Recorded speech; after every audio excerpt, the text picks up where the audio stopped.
So are you all set? I'm ready when you're ready. Go ahead and start. Let me know when you're ready, Gus, and we'll go ahead. I'm still joining, but if you want to get started. No, you're gonna reorg first, so we can wait for you. It's okay. We're on, so people know we're at least here. How are you?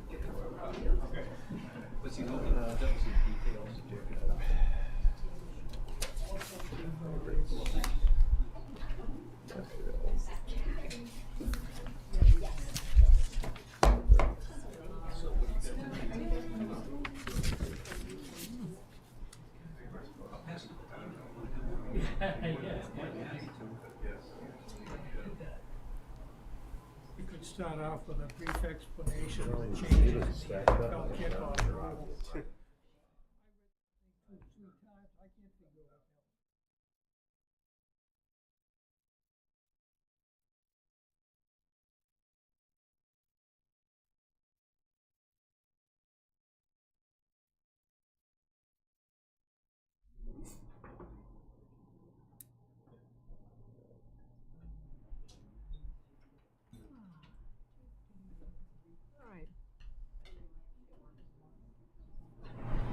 Appropriate.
Thank you so much. Good evening, everybody. Welcome to the Select Board meeting for March 26th.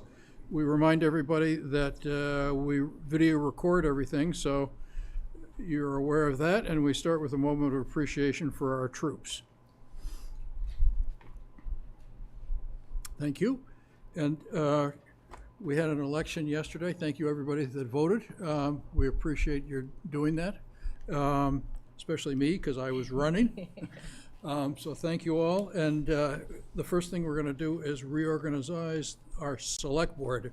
Do we have a motion, Mr. Murphy, maybe, to select a new chair? I move that we vote to select Eileen Murphy as the chair of the select board. I'll second that. All in favor? Aye. Aye, aye. All right. Okay. And Now we need a motion for the. Eileen? Well, let's put Eileen in the chair, and then you need the clerk. Yeah. A little shuffle here. Yeah. We need drum rolls or something. select board shuffle. The transfer of power. Or we could do one of those.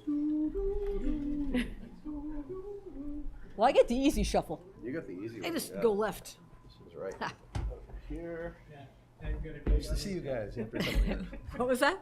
Oh, oh yeah. Oh, come on, that's fun. That. Oops. Oh yeah. Can I be Murphy tonight, or do you want to be Murphy? No, you're already confused enough in the minutes as it is. This is. I was going to say, Gus, you appear in the minutes I know. doing my stuff often enough that you can't appear at the table, too. I'll let you take I that. grabbed everything, right? Did I grab everything? Did I leave anything over there, Pete? Did you get your info packet? You get that? Well, I Like got you're it good. all. Sure. Pretty sure.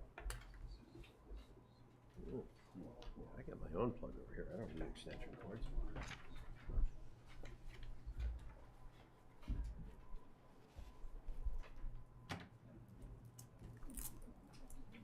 All right.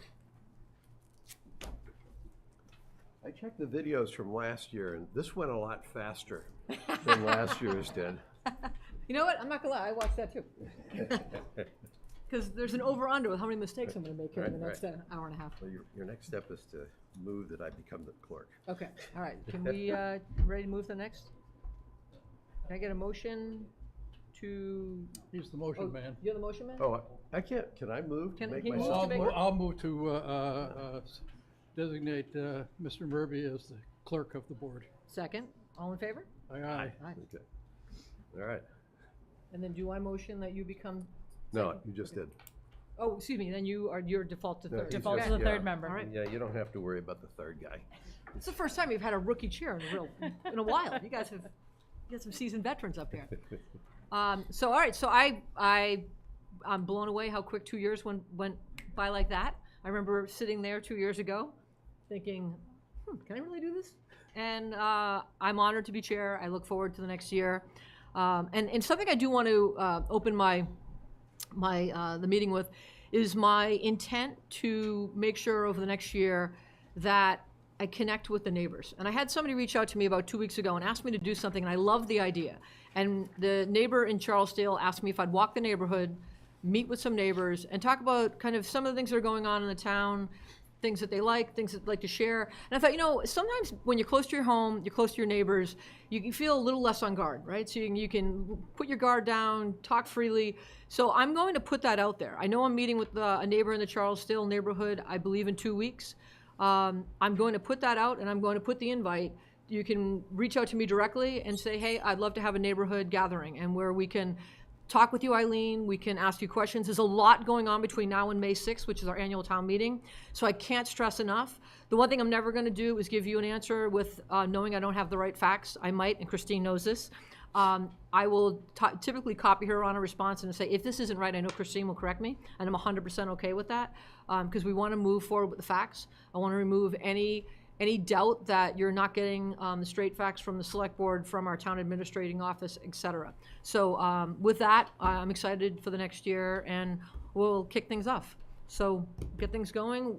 We will start with Kerry Dunnell, Charles River Health District, to provide an update to the select board. And again, just a reminder, being at the mic up there is great for people on TV. Anyone in the audience, if you start to ask us a question, please use a microphone, just because the people at home makes it easier for them to listen. And you know that you can watch it on YouTube. Matter of fact, this is how exciting my life is. A lot of times when I leave this meeting and I'm wound up, I go and Mike gets it up on YouTube right away, and I watch the meeting and I kind of refresh what went down, what was said. So it is important that we use the microphone in the audience. So with that, Terry, welcome. Thank you. Can everybody hear me? I can't. Is this hot? Yeah. No, that doesn't. They hear on TV. Live. Okay. Thank you for having me. My name's Carrie Donnell. I am the manager for the Shared Services and Training Hub arrangement hosted out of the town of Needham, and Medfield is one of our 4 communities in the shared service arrangement. We are made up of Dover, Medfield, Needham, and Sherborne, and have been formed since about the spring of last year, when conversations started. I joined the program in August, which is why I'm looking to my cohort here, the great Board of Health that you all have. So I joined the program in August. We are a grant-funded program funded by state dollars that are pursuant to, if you look on slide 2, actually, it's the Mass DPH Public Health Excellence Program. It is Mass General Law, Chapter 111, Section 27D, and it details out the different things that shared services is intended to accomplish for the Commonwealth. It includes establishment of workforce standards and expanding access to professional development. Those are the things that I am most focused on in my role, in supporting Medfield and the members from the other towns as well. The intent is that these programs, there are about 320 of them across the Commonwealth right now. 320 towns participating in a shared service arrangement. They range in size from 2. Some folks may have seen something in the news about the Methuen and Lawrence relationship the other day, and go up to 14. It's a how you choose to partner. So we have these 4, and have agreed to work together to enhance the existing public health services and figure out what kinds of economies of scale we can achieve, and what kinds of things are smaller towns not able to do that they would like to be able to, and maybe could if they couple together with others. Next slide, please. So I like to say kind of, well, what can shared services do? Why is it good for communities to participate? And there are just a few points there. So one of the things specific to Medfield is we would be available to support the existing environmental health capacity. So you have, Medfield is served by a great inspector. Bridget Sweet is excellent, a colleague, know her and her husband long time. And Bridget does a great job.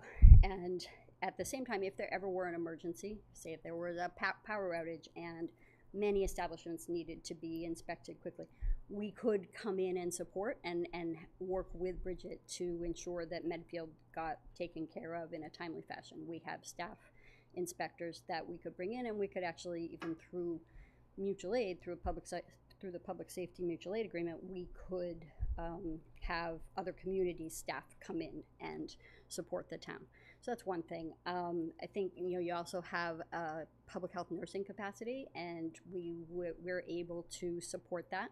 We do have a regional public health nurse position who has come in and done some shadowing with Brenda Healy, and is able to support blood pressure clinics and the like. And we continue to try and do that. Also, this Charles River Health District, we bear the contract for the inspectional software that all 4 communities use. That's a contract with relevant systems, and it's for Food Code Pro, Pool Code Pro, Housing Code Pro, etc. So the allocation from the state, we use those dollars to pay for the contract for all 4 communities. And we manage that contract, which, if anybody does any contract management, you know that it's more work than you ever really think it will be. So kind of take that off of the plates of the towns. And also, because all the staff are using the same, again, goes back to being able to support each other. Easy to access the system, run the same report, do the same inspection, ticking off the same boxes, kind of eliminating the variations that exist if it's more subjective, individual to individual. And then we are also able to bear the cost. We can reimburse the town for memberships to professional public health organizations and for attendance at conferences. So Brenda will be attending I believe the Massachusetts Public Health Nursing Conference later this year. That's a cost that we would be bearing on behalf of the Shared Services District. We'll do the same for other communities if they're interested. And I think then if we talk about how we might serve Medfield, there was interest in being able to expand the vaccination clinic offerings. That's something that this program is ideally set up to do. And also, I can support in doing some needs assessment and data gathering coordination. We're actually looking at a strategic planning contract right now to do some work with the 4 towns. And again, I'll manage that contract and help with the data gathering and kind of take the burden off and see if we can have more of the benefits go to the town. So these fine folks can give us ideas. We'll sort of digest them and spit it back and see how see if it matches the needs. So it's ambitious, it's exciting. I really love public health. I've been doing this for 20 years. Started in emergency preparedness, but always working in sort of how do you do shared services arrangements? How do you coordinate across towns? Next slide. So just a little bit about the how. So it works, so the communities each send representatives to meet, and we meet monthly. We are subject to open meeting law, so the meetings are posted. The agendas are sent to each community. We post it ourselves, and then we would be posting the minutes as well. And I set the agenda based on the feedback from all of the members. We go through and discuss. We talk about budgeting. We talk about priorities. We talk about hopes and dreams, and then I try and figure out how to make it work in the budget.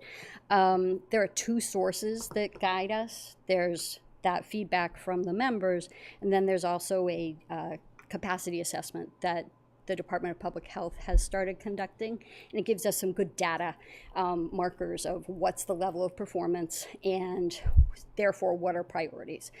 For example, this year, one of the things we were asked to work on was to investigate the tobacco collaborative because there wasn't, there's a varying level of programming in each community for tobacco inspections and compliance checks and the like. So, you know, the state doesn't say you have to do this. The state says, looks like you all are doing things different. Please investigate this.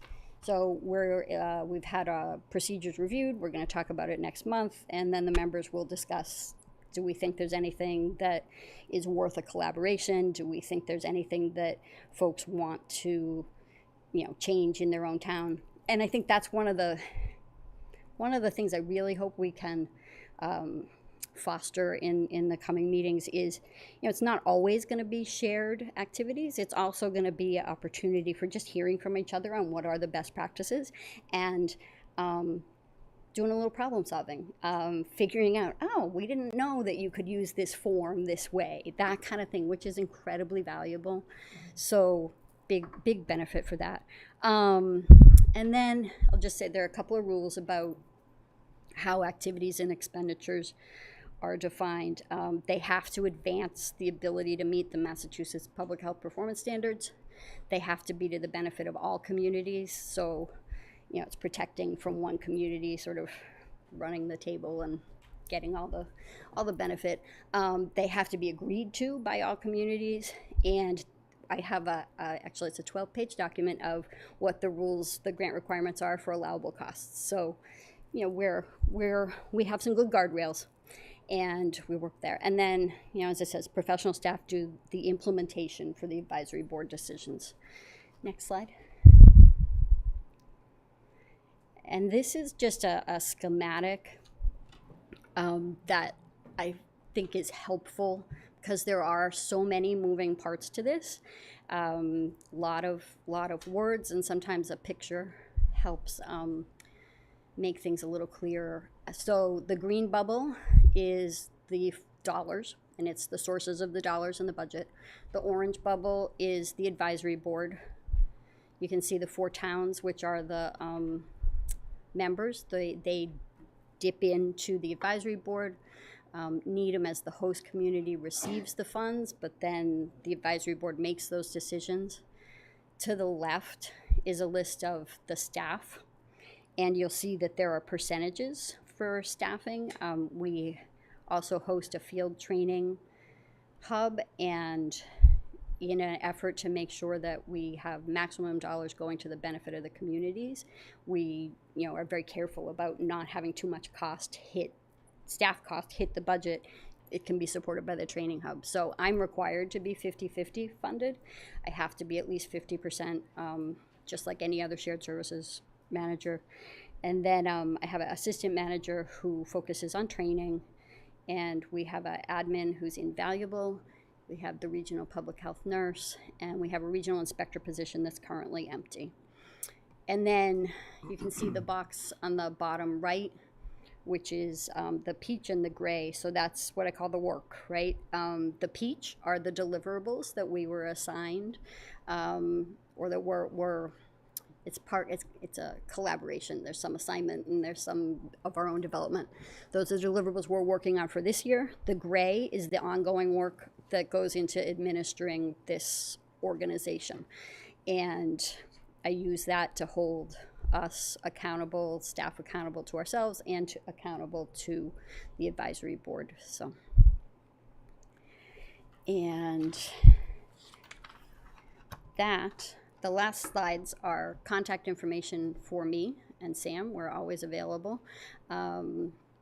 And you have, you know, it's our cell phones, it's our work emails, and then I don't know if there are any questions that folks would like to ask about this arrangement. Thanks for the time. Thank you. Pete? No questions. I have probably all dumb questions, but just to No such thing. calibrate.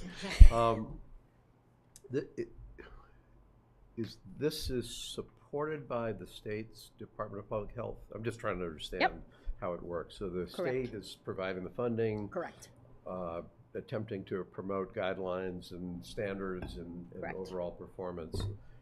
Is the Charles River Health District like a state specified thing, or are we a health district just because 4 towns came together for a shared service. So we defined our own district is how that works? Correct. We did define our own district. It was Okay. it's a self-selected grouping, and we're interested if there are other communities, but that would be a decision for the four existing to make. But yes, we chose. So in a sense, although the state undoubtedly has an interest in this and is willing to support it, in a sense, this is a bit grassroots. It's a bootstrap type of Exactly. thing where, okay. From the standpoint of what it is you were talking, where I was saying, well, okay, I think one piece of this is, I'll say surge capacity resources. If a town needed help, you have the resources can do that. There are some things that it would make sense, like maybe a vaccination program, that there's some inherent logic to trying to basically come up with something and more efficiently run it across the district, so you do those things. Is there any part of this that's like a mutual aid, like the fire department has, where everybody's banded together, and if another town needed surge capacity and you didn't have the surge capacity, would the towns themselves provide capacity? Yes. So there's that part of the model too. Yes, and actually that is supported by a different, and I'm disappointed to say I'm not going to pull the proper site, but there is on Mass General Law there is it's a statewide public safety mutual aid agreement, and the public safety is a little bit of a misnomer because it covers all of municipal disciplines and so including public health. And under that, if the town has opted into the agreement, then you do have the ability to reach out and ask for help from public health neighbors. I think, yes, naturally the first would be the people in the shared services district because you'd have the closest relationship. But there is the ability then to expand that. And, that's on my kind of long-term wish list, is figuring out how do we operationalize this in emergency preparedness in the incident command chart, and what functions would they expect from shared services staff. So yes, And then I'm just trying to get the picture of how this works. The last they're great piece, questions. in listening to you talk, I'm a consultant, have been for a career, and I'm convinced the real only value that consultants deliver is kind of like bees delivering pollen from flower to flower. That's all, that's kind of what consultants do. As you were talking, it sounded to me like perhaps particularly in your role, because of the role you're playing here and the exposure you have, you will see opportunities to bring the towns together, because you'll see things that we wouldn't necessarily have any reason to see going on. Okay. Exactly. Yeah, that's part of my function, and it's a part of my skill set too. Okay. So yes. Sounds good. Okay. Okay. Great. Good. Give an example, like even the shared services nurse, Brenda Healy, our public health nurse, is on a business trip this week, and they'll come in and they will do a blood pressure clinic at House on Aging tomorrow. So that's a really nice thing to have. Another thing that we mentioned at the last meeting was something you've talked about in the past, Gus, of doing like a community needs assessment or health assessment, and that's something on the docket to do for various towns and have it funded, which is really nice. I mean, we've done sort of partial ones in the past, but to really have something funded like that, I think will be really helpful. Yeah, one of the things I like about it is it's with this idea that the communities all have to agree to things. I sort of like things where it's the communities collectively that are deciding what to do, as opposed to some other help that we get, which is helpful, is a bit more of the state has an agenda for a particular thing, and then we can get help from consultants to help us do that. But there's kind of a prescribed answer we have to get to. This is a kind of a nice balance. Yeah. I'm familiar with the programs you've talked about. There is a certain amount of directiveness, right? There's making sure that we're advancing public health and meeting Mass General Law requirements and foundational public health requirements. But it is very much attuned to what are these communities' needs, because it looks really different in every community. So, I don't know if this works. I just want to say we started this a few years ago, and I appreciate Christine signed the original MOU to have Medfield be a part of this. It was the origin of it. Our original region was the brainchild of Rep. Garlick, Needham, Dover, and Medfield. Sherburne opted in, asked the Needham Health Director asked the state if they could join. So we're grateful to have Carrie, of course, but that is the origin, and it's Rep. Garlick and people at the legislative level that there was no public health funding for communities, and this is a multi-year initiative that finally the state is giving us money.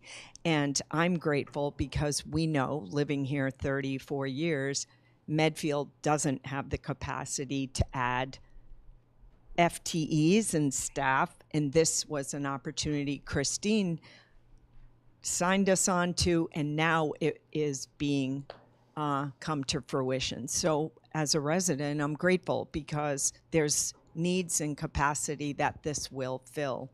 Not to change the structure, not to supplant it, to supplement resident services. So. Carol, thank you. You reminded me of two very important things. There's so much to this thing, which is why I made that schematic. Two very important pieces. One, we will be governed. We're under an MOU right now, and there's an intermunicipal agreement that's being reviewed by as Needham host agency. Town council will be coming to the other towns for review and approval. So that's a 35-year term, and it's for collaboration of public health activities. And it's a nice thing because it then makes other collaborations possible.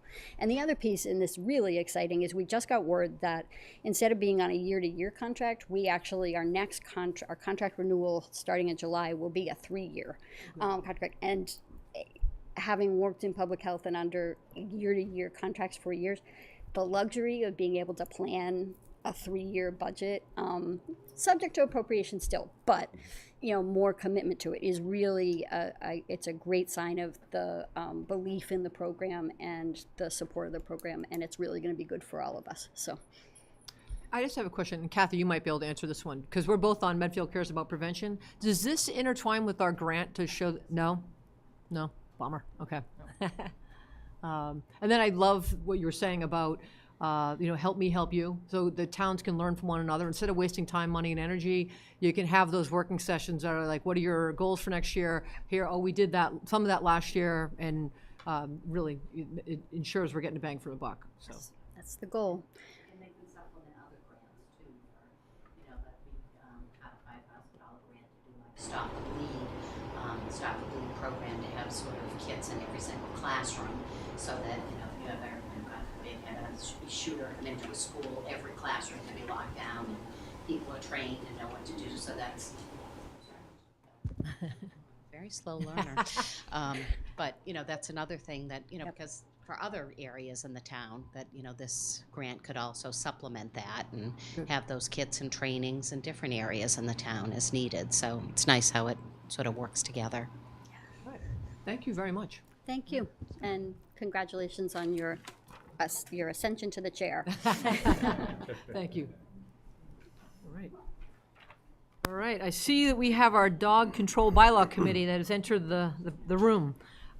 So ready to open discussion on dog control bylaw committee to discuss proposed dog control bylaw warrant article for the 2024 town meeting and to request a potential vote on the bylaw proposal. So I know you guys just met, right? So I'll let you take the rein here. Did, yes. Jill Radosta, Chair of the Dog Control Bylaw Committee, and we had the opportunity to meet with the Warrant Committee on March 19th, which was last week. We received some feedback from them, which I think was pretty legit for us to be able to review, and we just had a meeting with the Dog Control Committee downstairs. So some of the things that had come up were about the designated areas. So for us as a committee, this was not something that was given in the charter for us to really focus on and find these identified areas. We were just looking at what was existing and how do we change from recall to putting a bylaw together and wording it in a way that we can present it to the town for the the dog control officer to be able to have authority and to hold people accountable. And right now, the way it stands, it doesn't work, voice control. So we've come up with a set of recommendations that we had submitted to you. It went to the warrant committee. We needed to revise it, and we're looking to go back to the warrant committee with a new revised document. So I think you all have in hand where it goes from 100-5 to 100-10. Is that correct? Do you all have a copy of that? It was in our packet, Pete. This, It wasn't in the packet, but it is it's in our packet, I mean, in terms of, it's in the. If packet. not, I do have another copy. Do you need a copy, Pete? Do you need a copy? I think you have it. Yep, he does. Oh, no, we got one. Okay. Yeah. I'm just having a little trouble hearing you. If you could keep your voice Yeah, up, the fan please. is brutal, and that's This? what's doing it. I can speak loud. So we just met, and we reviewed the current revisions, and we've all come to an anonymous vote that this is what we would like to resubmit. However, we do have some questions to the select board, and that is preparing a map for the town meeting. And is it something that we can put on the town website? We feel as though the citizens of the town are going to be asking, where are these designated off-leash areas? So in order to do that and be able to answer these questions, we as a committee did not come up with a defined specific area. We were told to just look at what is existing right now, the encounters that we've had, and how do we move forward to enforce it. Now, we know that this is going to be phase 1, a phase 2, a phase 3 project. It's not all going to happen at once. So our first initial Thank you. go around, I think there wasn't enough put into the article. And so what we've seen here, we are all on board with what we would like to resubmit. We would like to also see under control, what does that define for voice control? We would like some type of language written in there so that it's clearly stated how we define, where it says definitions, under control. We'd like that a little bit more clarity with voice control. And then we wanted to see the URL for the town website as a place for people to go to. That wouldn't be in the bylaw, though. Right. In the bylaw. We wouldn't put the We URL would in the not put bylaw. a URL or reference town. Okay. So I know that we had received just some input regarding Hanover's current statute of their bylaw, and it does state on the bottom, the select board let me see here. At the very bottom, it says the select board in, yeah, yeah, The document as you have it right now is the wording that's just been approved by the document. yes, And we think should go into the warrant. into the warrant, Included for the town, yes, right? yep, There's 2 bullets. One is a map. One is a map that someone needs to draw up that shows the off-leash areas. mm-hmm, And then we will put together a definition of what we mean under voice control to be added to this document for submission. So do we need to read what's existing before we go on to this other thing? would you like to make Does the select board have a chance to read this document, or should we read it? they all have this in hand. You don't need to read it for my benefit, I've read it. Okay, So you've read it. yeah. And Pete, have you read it as well? Oh, yeah, yeah. Yep, so, Mark? To be perfectly honest, I wouldn't spend a whole lot of time on trying to define voice control. okay, It's something that's, obviously, when the dog disregards the owner, it becomes a self-fulfilling thing. And otherwise, to try and argue whether the dog's under control or not, that's why this bylaw, because it has aspects currently, that's why it's not enforceable, whereas the issue of a leash, either it has a leash on or it doesn't, that's a no-brainer. Okay. So it's Yep. almost impossible to get away from the subjective. Okay. It might be better, as a practical matter, to define what is acceptable dog conduct regardless of whether it's on leash or off leash, because bottom line really is just when a dog's on a leash, if that dog sits there and lunges at some other dog or sits there and bites somebody, that's every bit as offensive an event as if the dog is off leash. So it's not so much, I mean, I get the on leash, off leash areas, but it's actually the conduct of the dog, regardless of where the dog is, under what kind of control. That's the thing that we're trying to control here. And the most egregious examples of that are already spelled out in the bylaw. Right. So Okay. I think because Jill and I had a chance to talk earlier today, so I think what's important is what the dog committee is asking at the town meeting, which is simply you're seeing deleted from the bylaw the phrase that implied that you could control by voice or recall. Right? That's really all we're doing with this. Right. What I asked Mark if it was okay, and then before was could we add the 5A, 5B, and then clear up the definition of at large? So, I'm sure we may have debates with people at town meeting, but I think if again, to the baby step approach, removing recall removes any element of somebody walking down any public roadway with their dog off leash and it's chasing a kid on a bike. It gives our dog control officer the ability to say, time out. You're violating the bylaw. Your dog's supposed to be on leash. End of discussion. I know you, if I'm not mistaken, last week at the warrant committee meeting, you were asked about fines and violations and things like that. This is just going to fall right in line with the current violations that exist. So we don't have to create anything new there. Just put it right under 100-8, I believe. -8. Yeah. So it really isn't anything other than this, and I'll speak for you guys right now, you can tell me I'm speaking out of turn, but we were asked 2 years ago to start working on this. You guys came forward last year, you spent a lot of time, you had a very productive forum.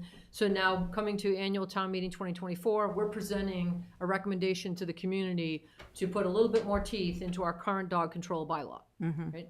I don't know how much time we'll spend at town meeting trying to lay out where we want to be for 25, 26, 27, but this is the right intent.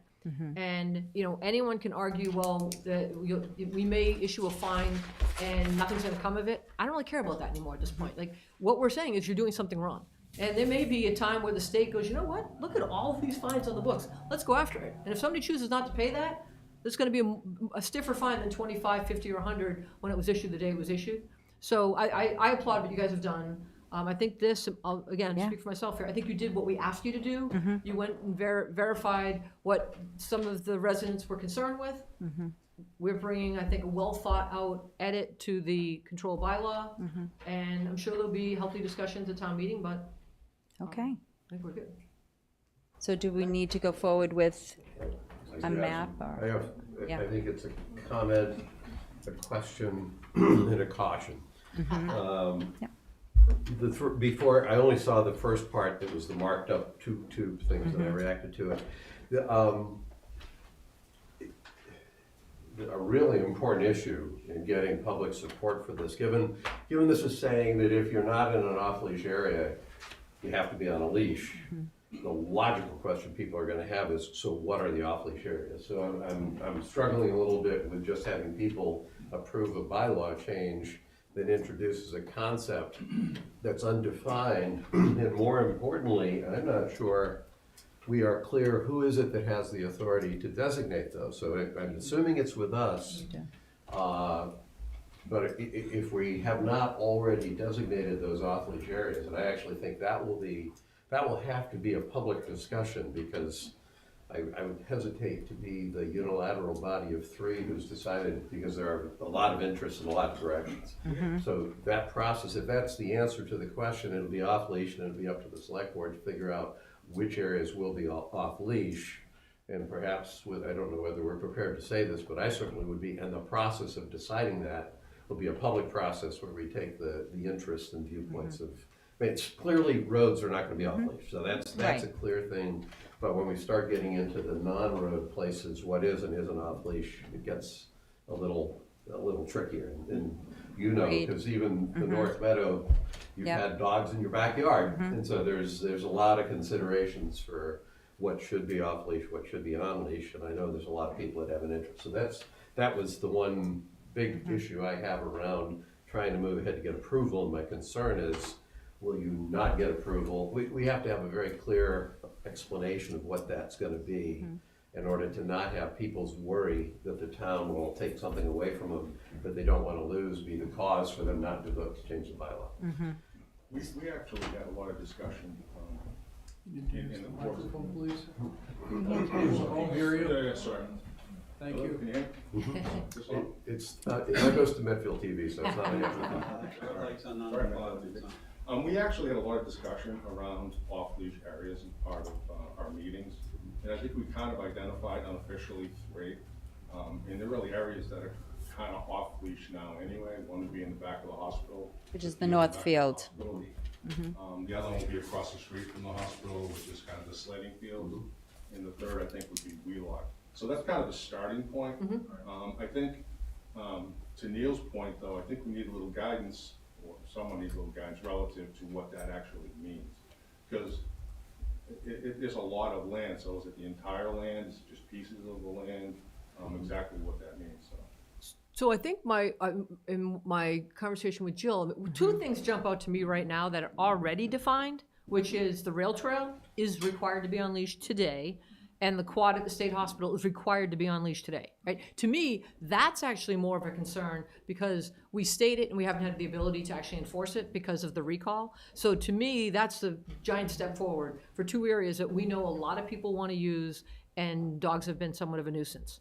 I've said this in your meetings, I will say it at town meeting. You guys have done a great job with, the intent is to communicate and educate before we come running with fines, right?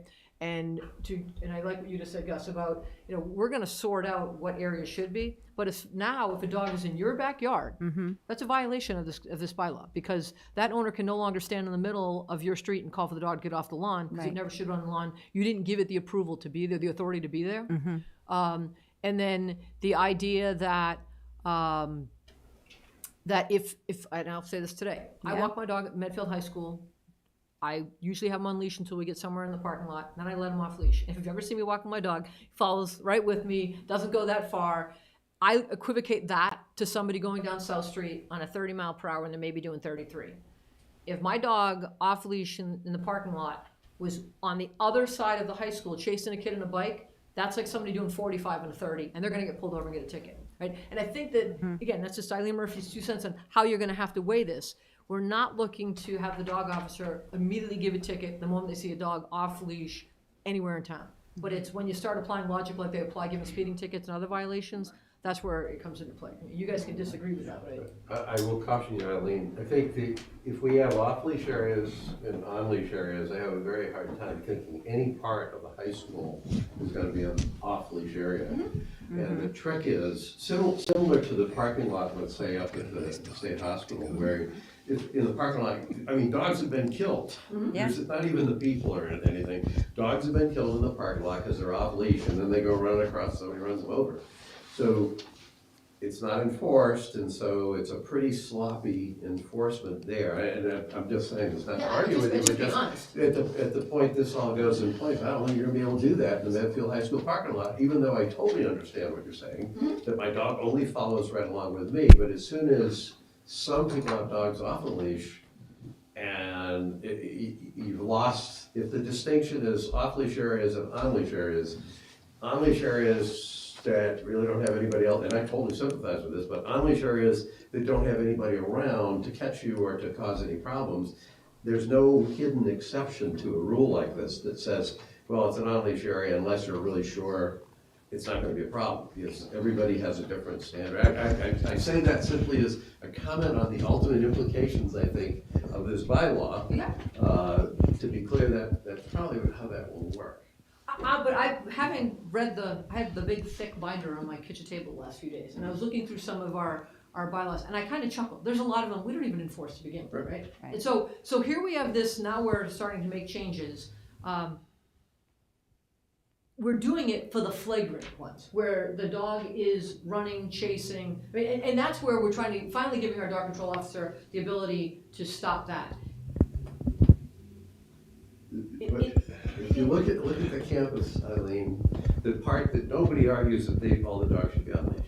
Go there at 5:30 Oh, at yeah, night yeah, or 6 o'clock at night, and people are saying, I got the only dog that's on this side of the campus right now. I'm going to leave and what I'm getting at is you can't, if we're going to go down this path, and I think there's a strong argument for doing it, the idea of, well, we're enforcing flagrant violations, but not technical violations that aren't flagrant.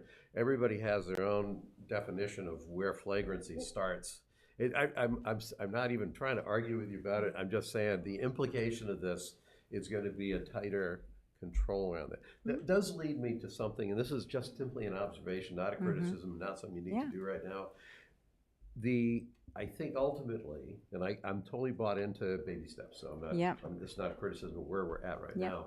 Ultimately, this stuff doesn't have any teeth, I don't think, until we actually have some part of the bylaw that is a mandatory reporting. And the deal, for me, it would be if either party in an incident wants a report made, it's absolutely mandatory to make that report. Now, why? I don't want to generate a lot of paper for the animal control officer. I want accountability, because when people understand there's a sanction in a rule or a potential sanction in a rule, all of a sudden they obey the rule in a different way than if they think there's no sanction and I get to argue flagrancy or I got away with it last week and so I'm still doing it. It's not my dog, it's your dog, all that stuff. So that's down the road. I actually think some form of reporting requirement is what's going to be, not on everything, but if either party wants a report made, both parties need to make a report. And then that's the animal control officer thinking about it.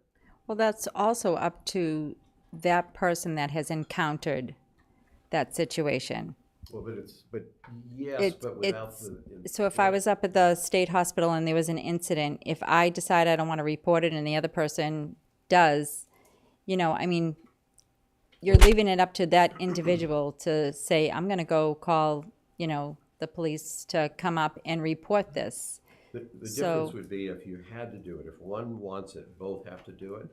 Then suddenly that person who doesn't want to give you their name, doesn't want to tell you where they're at, there is a sanction. If we have somebody who refuses to make a mandatory report, we just disinvite them. They don't get to use the property at all. So you have the sanction in for that kind of, and I'm not trying to generate reports. I'm actually trying to get people to be more responsible because they understand there's a sanction there if they defy it. So that's one.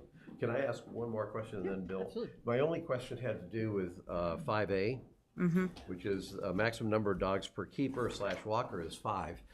I read that as the committee having decided that we're okay with professional dog walkers. And I mean, how many people have 5 dogs that I don't know anybody that owns 5 dogs. But somebody may take a friend's dog or two. Like I do know friends that will end up grabbing somebody's dog and then they own 2 and they might grab 2. So it should not, my vision in this was not implying it's dog walkers. It can be dog walkers, but can also people just grabbing some dogs and going out.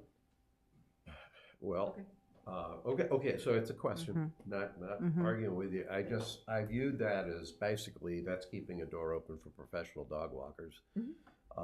And we walk periodically over the hospital, not all the time, but looking at the people that fling stuff up into trees, the amount of unpicked up dog poop, and when you have 5 dogs off a leash, they go into the woods, they go all over the place. There's no true, I'm not talking about control in terms of not fighting. I'm talking about just clear picking it up. And I'm picturing when the state hospital is developed and there's 334 people living there, I'm anticipating we're going to really tighten up the rules for what dogs can do around the periphery of that area, because the neighbors up there won't stand for every field they walk in as a minefield for them. So, okay.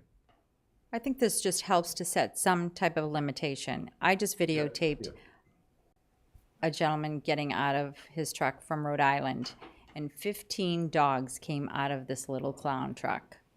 15. And no leash. And they were just running all through the field. So, it's not you know, usually, it's... I'm sorry, I'm up there every morning, most mornings. it's not the professional dog walkers.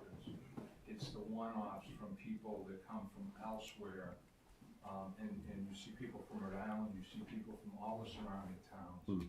And it's not the regular dog walkers that are up there that are creating issues. It's that 1/10 of 1% that come up there and use that facility, because there's just so many, it's so many dogs up there at different times. Yeah, I guess the fact that professional dog walkers in the state think we have one of the absolute best places to bring all their dogs.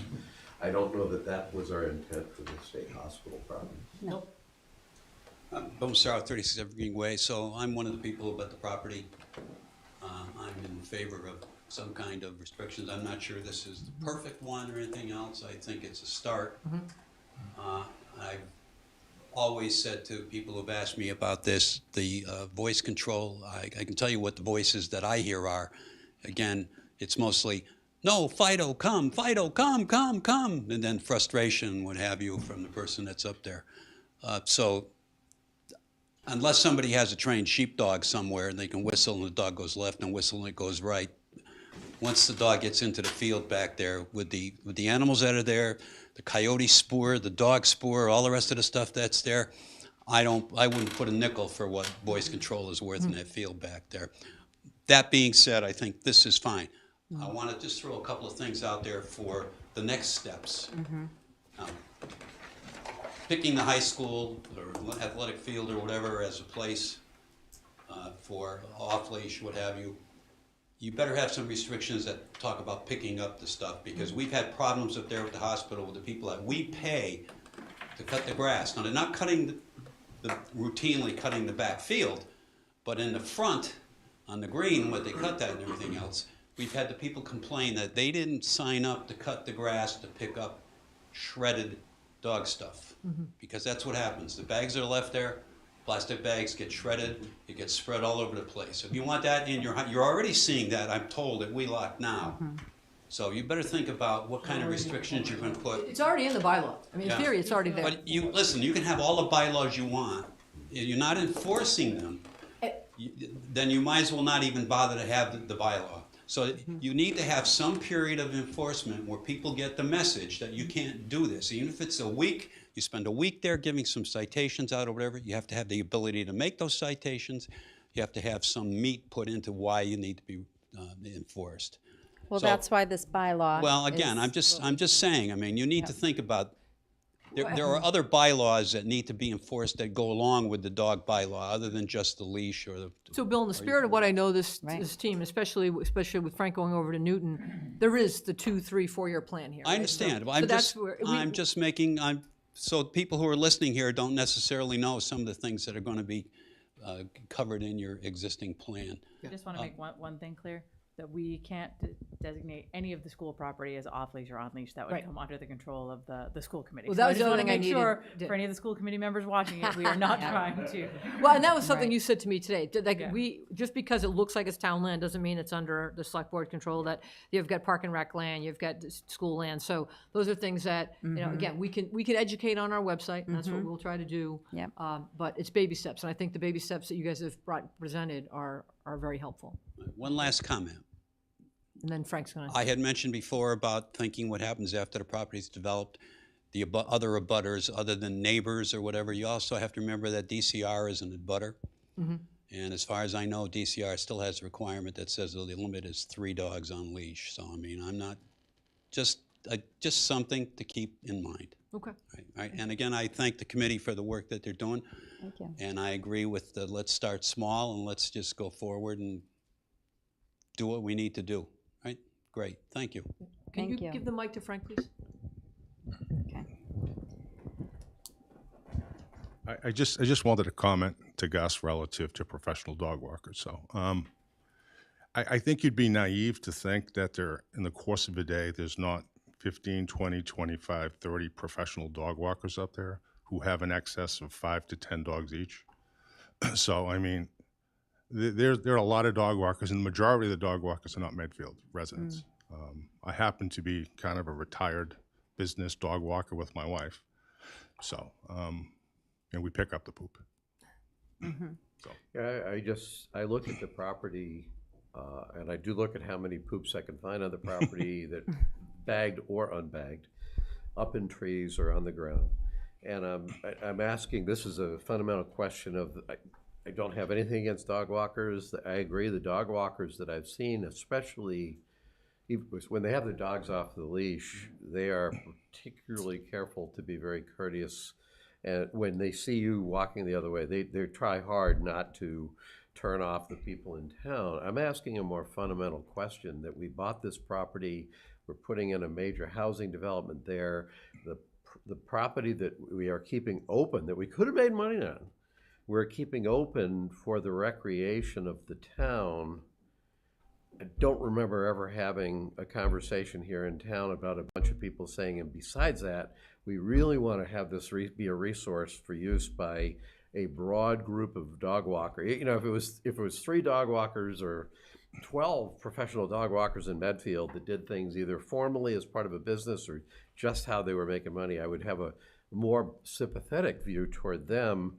But when we're making decisions to make sure it's possible for people, as I gather, from across the state to come here and walk their dogs, I'm saying, when did that enter into our priorities of use for that property? And I don't ever remember having that conversation.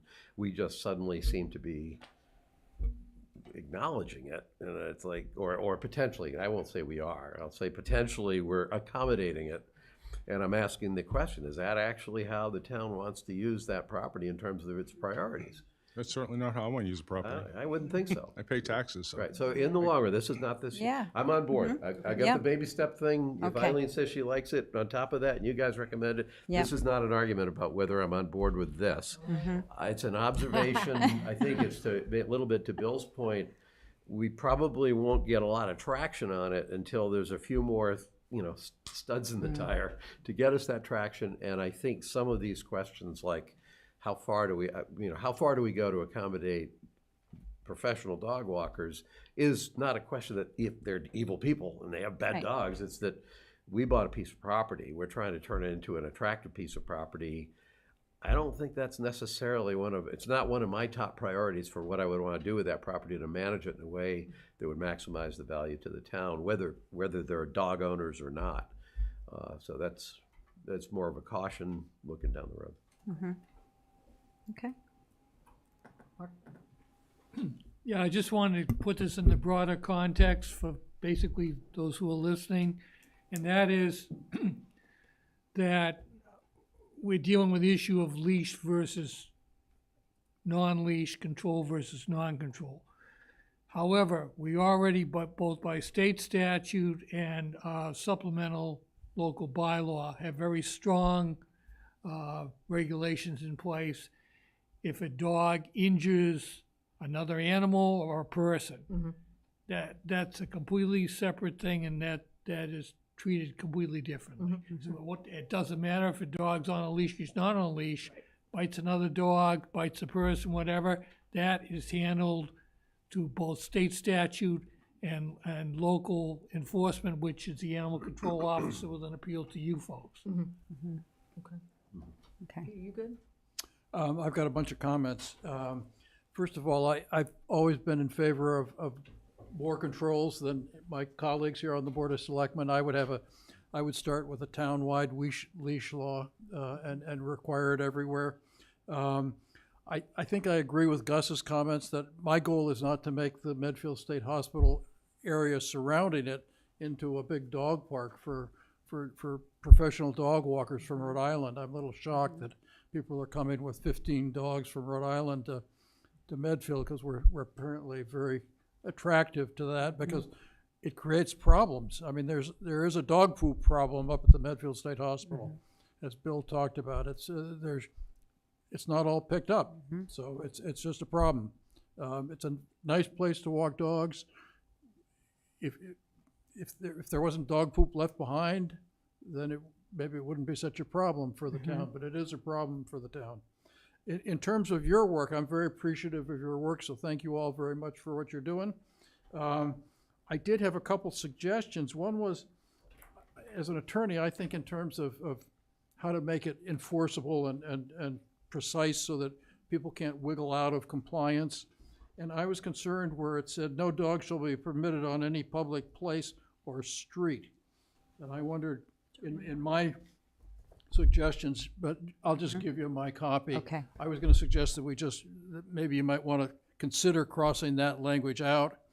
Under 5A, I was suggested adding some language to make it clear that I can let my dog off leash in my yard, because it doesn't say that. A dog may be off leash within the confines of the town designated. And I was gonna suggest some language there that just says in the confines of its owner's property, or, so I'll just give you that to Okay, take with you. okay. So Mark, just to clarify, what Pete just read that's already in our bylaw today, right? It's in our bylaw So today, and the those words are first in our bylaw sentence right now. by distinction, if you will, gives you the right to have your dog free in the yard. It says, not, the prohibition on running at large anywhere in the public ways or streets or on somebody else's property, which is in the first line. So it pretty well covers it, and particularly since All right, fine. Okay. Our current bylaw literally reads exactly how 105 Right. starts, and then when you get down to, It's the is last effectively sentence. restrained by a chain or a leash we added no more than 7 feet in length, and before that, it would have had the voice recall, and so that's what we removed altogether. But how it reads on this piece of paper is what it reads in our big blue binder today. The way I read it, and Pete, I appreciate what you said, because I kept rereading it. It's more or less implying if you're on a street, which you wouldn't own as a resident in town, or a public way, it's basically by what it's saying, it is saying if it's in your yard, you're okay with it. But if it's somebody else's premises, then you need to get their permission, which is the reference I made to someone in the, if they went on your yard and you didn't give permission, they're violating the bylaw. Right. In my mind, in my attorney mind, it makes more sense to just have a broad prohibition and then carve out these 2 exceptions for your own property or for these off-leash areas that are designated. And just, but that's well, just that's the way that my basically mind works what's on it. said already. Okay, Okay. okay. Particularly since you've suggested tightening the definition of at large as well. Exactly. I just want to point out that creates, I think, a little bit of ambiguity with things like Rocky Woods or other properties that are neither town nor my own yard, but also allow off-leash dogs. We don't own Rocky Woods. That's under the control of, I'm saying so if you keep the language with public places, it wouldn't impact whether Rocky Woods is affected or not. If you remove that, then, is it included or is it not included? Town doesn't have jurisdiction, but it's unclear. yeah, I know you guys That's did a my good comment. job doing the homework, that Noon Hill isn't under our jurisdiction, Right. Rocky Woods isn't under, there's certain things that we don't have, and we can put that Right. on the website just to reinforce Right. that we don't have any say, but they already have their own rules. Mm-hmm. All right. Right. So it should say your own yard or other, not public It says, properties. or other property owners, unless you have their permission. So Right. it doesn't distinguish about the third-party property owners. What I'm gonna try to say here is, knowing that when we get to town meeting, the simpler we make this, Yes. the more straightforward the conversation's gonna be. Mm-hmm. And so literally today, if anyone wants to argue, it's already our bylaw in the beginning, right? Mm-hmm. The only thing we're removing is the phrase that talks about referencing the voice recall, right? So Mm-hmm. that's all we're doing. We're removing about 7 words from our current bylaw. Mm-hmm. And then we're clarifying how many dogs people can walk with, has to be a leash per dog, and then 7 feet defining a in little length. more on off-leash requirements. That is the change, but it's not very dramatic. It's, That's what we were asked to do. yes, oh yeah, no, and I applaud that. Maybe so we would have chosen perhaps to do other things, but we were not empowered to. 2025. Right, We did discuss it. Yeah. okay. All right, so, are we good? Mm-hmm. All right.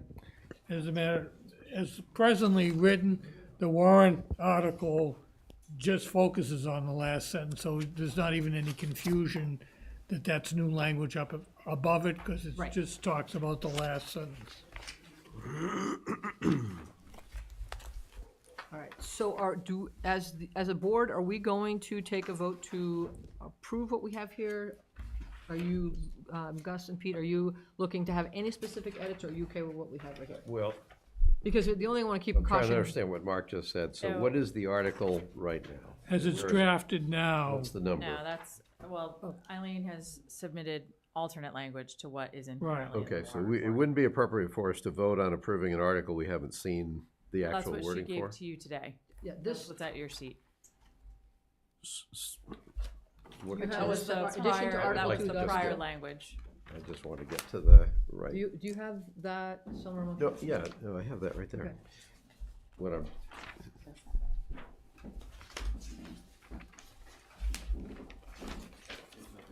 So, so in other words, all the text, so the first couple of paragraphs that are, or sentences are just the article. This wording replaces the wording that's in here right now in the Yeah. draft. what you're not seeing in there now is attended by a person able to properly control its actions. That sentence was Well, that- removed from our current bylaw. That's, so you're not seeing that in this addition to Article 2, dog control. That set of words, attended by a person able to properly Wait, control wait, its wait, actions. Wait. Here's what's in there right now, which is, I think, maybe pretty close to,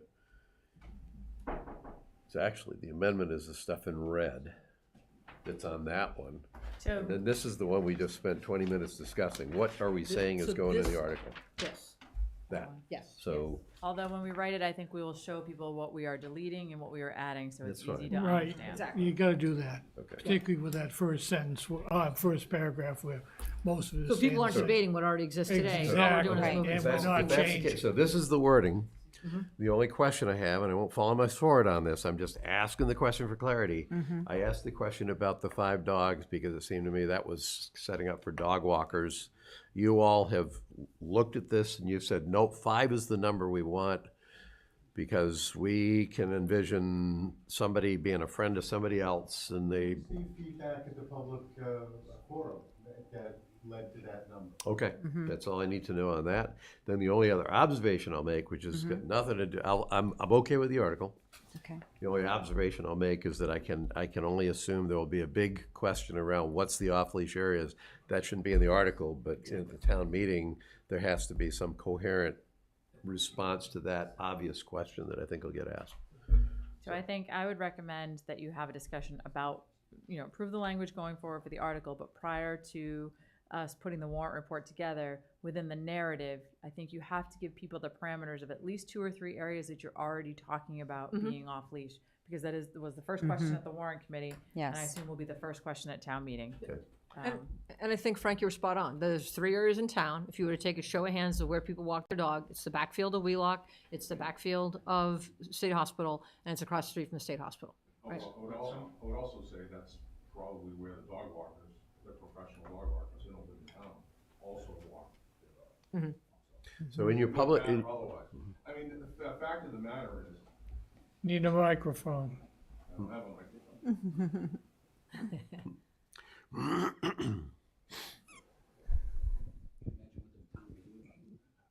You discussed Medfield State, and this is specific to Medfield State Hospital, because that's where I spend most of my time.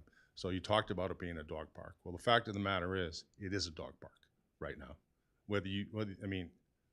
Not legally, but I can tell you, if you talk to people up there, they'll tell you that this is a dog park, so.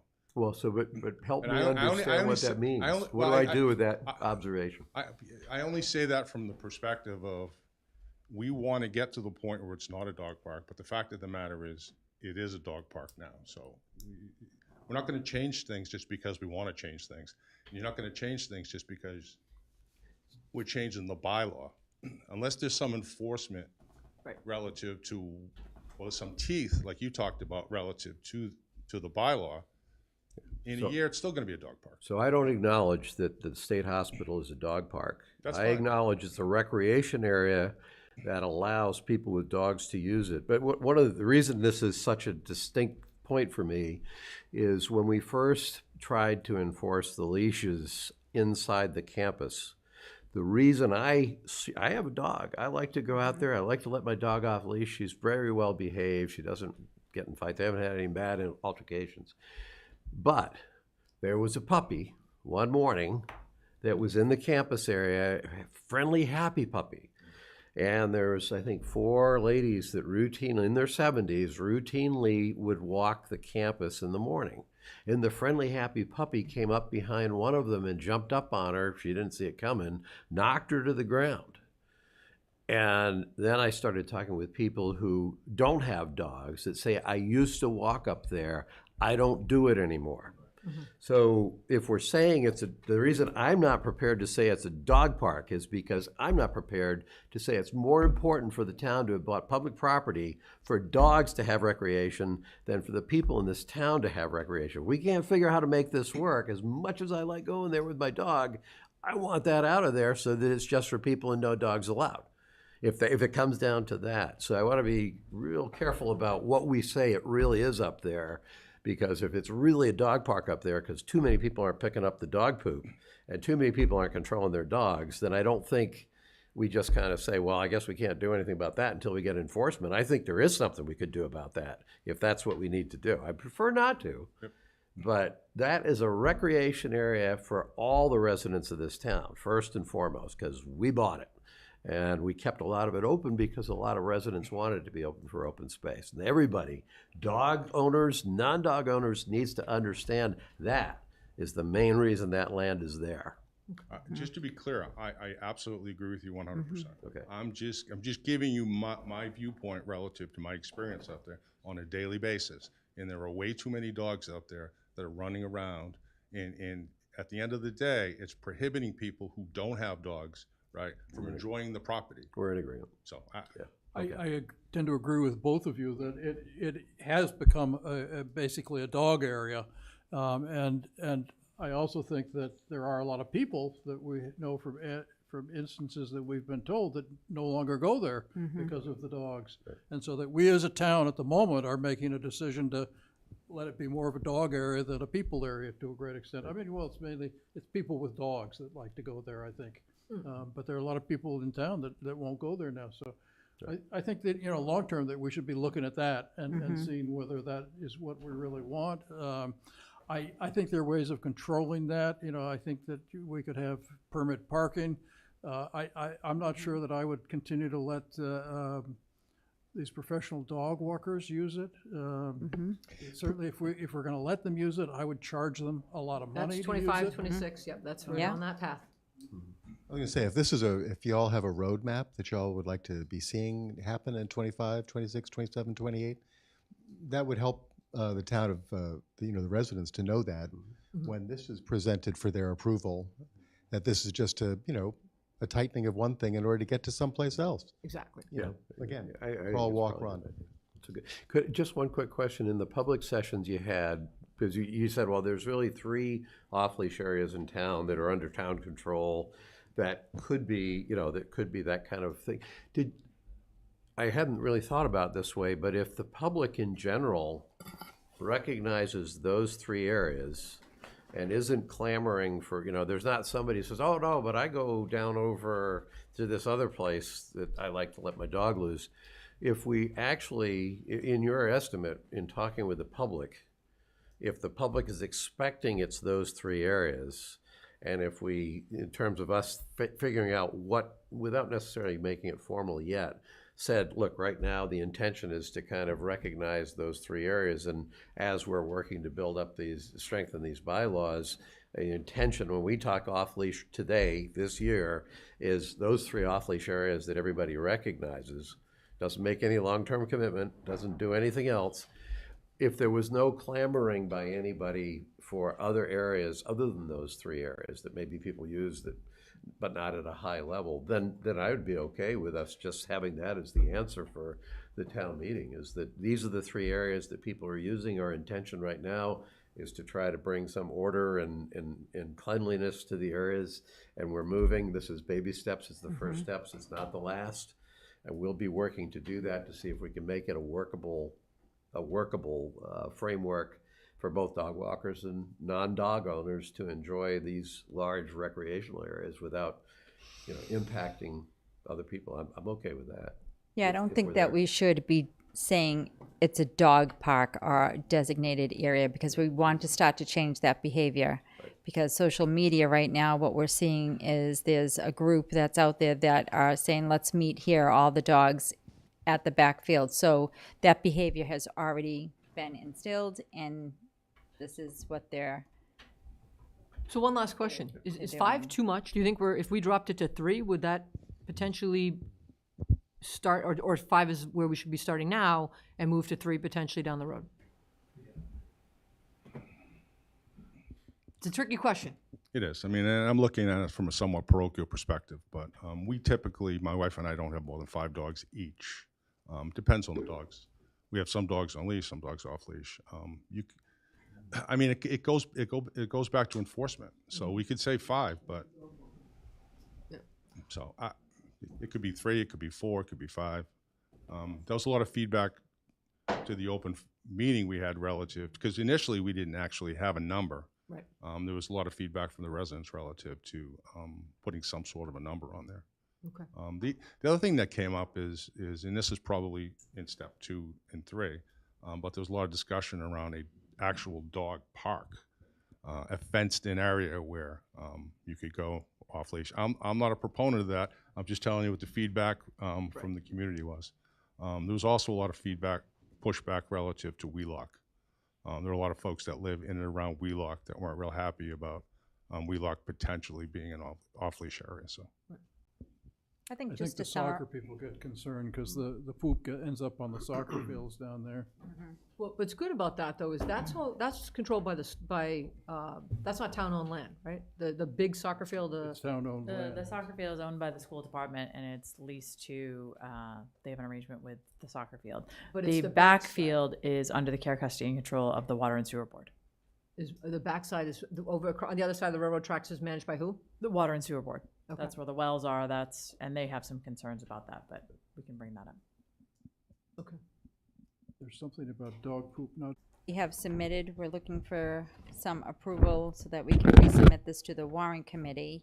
And I think having some restriction with the number of dogs starting at 5, I feel like is a good way to start the process. And then once town meeting, this is presented to the town for approval, that's when I think we need to discuss, as you said, Gus, that this is open space, recreational space, and not geared towards, we're gonna use this as a designated area. I don't think we should start to change the behavior through town meeting and then move it forward through social media and start educating. So if as a committee, you're satisfied with 5, is the only issue I had at all in this was the Okay. 5. If as a committee, you all are satisfied with 5 as being the number we should move forward at this point, I'm prepared to support that. You're the ones that have looked at all this and had all the conversations, and we recognize this is just trying to move the ball forward. So I'm prepared to support this with as written, unless you tell me that you want to think about it some more to decide if you want to revise it. But and I'm not saying you should. I'm just saying if you said you were going to do that, then that'd be different. But otherwise, I'm prepared to support it. So I'm ready to support it too. I've given you my thoughts. I would have done it a little differently, but we charged you with doing it, so I'm happy to support what you've done. I had a couple other points that I would one is just reiterating what Gus said, which is basically everything is going to change at the hospital when Trinity starts construction. They're not going to want dogs running and people walking their dogs through their construction site. And they're not going to want the dog walking through the neighborhood once it becomes a neighborhood. And then the other point that I would just ask you to think about when you're designating areas for off-leash is that behind the R building, that field, the bottom of the field's in Dover. So that, if we're designating that as an off-leash area, basically what we're doing is we're designating Dover as well as part of our off-leash area. So just keep that in mind. Okay. Right. So, motion? I not like it. Let's see, I guess, I forget what's the number of the, I recommend that we vote to recommend passage of Article, are these number? It is now Article 30. Article number 30, which is the dog control bylaw, the expanded dog leash requirement, exception for off-leash areas. Second. All right, all in favor? Aye. So Jill, I will put this in the format for the warrant article, and I will submit it to the warrant committee for you. Perfect. Okay. Thank you so guys much. for your work. Thank you. Thank you. Great, yeah, thank you. Thank you guys very, Absolutely. very much. Thanks. I know it was a lot of time. No, because Bill will tackle you. You can actually give it to Bill. He's like the manager of the mic. And then just to clarify, Eileen, since you were, we'll go through this as we go through the warrant articles, you were the Board of Select Board's liaison to the Dog Committee bylaw, so I assume you will be speaking Yes. and giving a report, or any questions, you will be Yes. handling that on behalf of the Select Yes, Board. that one Okay. is mine. All right, so you vote to recommend. So you probably have to bring your dog to the town meeting just to show how well behaved a Yeah, listen, I dog under voice you control weren't is. here when I had him over my shoulder, and I had him as my graphic and from my Zoom background. A lot of people know. They're like, oh, I know about this. Alrighty, so moving right along, 2024 town meeting and fiscal 25 budget items, review and potentially vote on warrant articles 1 through 34. Yes, I'd like to go through and get, we're starting to put together the warrant report, so we're looking for you to have, take a position on the articles as we get closer. Obviously, some of them you may not be prepared this evening to take one, but we can at least get moving on that, and then assign somebody to give the report if there is one requested or required by the select board. Okay. So the first article would be the annual town reports.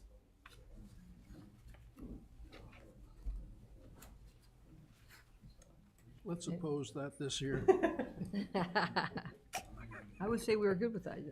We will, I can assure you that it would be a well-written summary. No, is that Pete's responsibility? Your responsibility. I have become something of a The town author? recorder of record. And Continuing voice. continuing voice, yes. That article could actually have been eliminated a long time ago. But then you wouldn't get people to Tradition. have the motivation Right, to do it it in is time for the town tradition. meeting. It's, yeah, I think the annual reports of about 2019 now flow like water. Yeah, this isn't this is not the book. This is authorization. At one time, people got up from different committees and departments and gave reports to the town meeting. And that article was the Oh. But enable. we treat it as, it has Okay. over time been That's the treated book. as the actual annual report. Okay. So You're in favor of that? Yeah. are we in You favor? probably want to read what I write first. I have confidence in you. Yeah. All right, so, I suspect that this year's would be less controversial because we had this past year less of the really contentious things. Even the contentious things were fading into the sunset, so it'll be a more benign summary. Pete, are you good with it? The town report, yeah. Okay, Yeah. you're good? Yep. All right, so, Yep. all in favor of supporting that? Aye. Yes. All right, we move. Yeah. Good to go. Okay, Article 2, elected officer compensation. We haven't negotiated yet. Really, the only thing that's changing here is town clerk, yes? That is correct. Okay. Pete? Yeah, no You're good? problem. Yes, you're good. Just, Yep, just good. following the formality here. All right, Yep. we're good with that one? Okay. I'm going to ask you to hold on Article 3 and Article 4. We don't have the final updated classification and compensation plan yet. We are still trying to get this on the warrant for this year. However, we've spent an extended amount of time with the Collins Center. We're really built this new personnel and wage classification plan up from the bottom, and I want to make sure that we get it right. So there is the outside potential that this may not be ready to go this year. Okay. Because I would like the opportunity to present it to the personnel board and our employees as well. But we have another meeting tomorrow with them. We've been meeting at least twice a week to try and get this done. But I'd like to have you hold that just in case Okay. we don't have a final version yet. Okay. Financial articles? Yes, so the first one is to dissolve the opioid settlement stabilization fund. And this was, we originally received word from the Department of Revenue that the way we should handle the money coming in from the opioid settlement stabilization fund, from the opioid settlement, was to put it in a stabilization fund. Then last December, they issued another guidance to us and said, oh, you're right, that isn't gonna work that way. And now they've set up an alternative method for accounting for it. So this will actually dissolve the fund, and all of that money will now go into an opioid special revenue account. Okay, all right. That works for all of us? Yeah, yep. Okay. And I'm happy to speak on that one, Okay. if an issue comes up. with I'll that. gladly give you that Yeah. one. All right, and 6, authorization for a new electric vehicle charging station fund. Yep. Why is number, are we working off yet a different I list gave you a of- new version because we've changed the numbers. Okay. Sure glad I get ready for these meetings. Okay. That number should not have changed, though. Well, Six- no, six the should be 6 six. was Six. create opioid special revenue fund as of my It's- download of It's the different packet on this. graph. yesterday. Yes. Oh, you're working on a different one. Okay. So I'll look at the more detailed version. If you look at the detailed version, that'll get it to you. Yeah, the one that was in our stack here tonight, that's what I'm working off of. Yeah.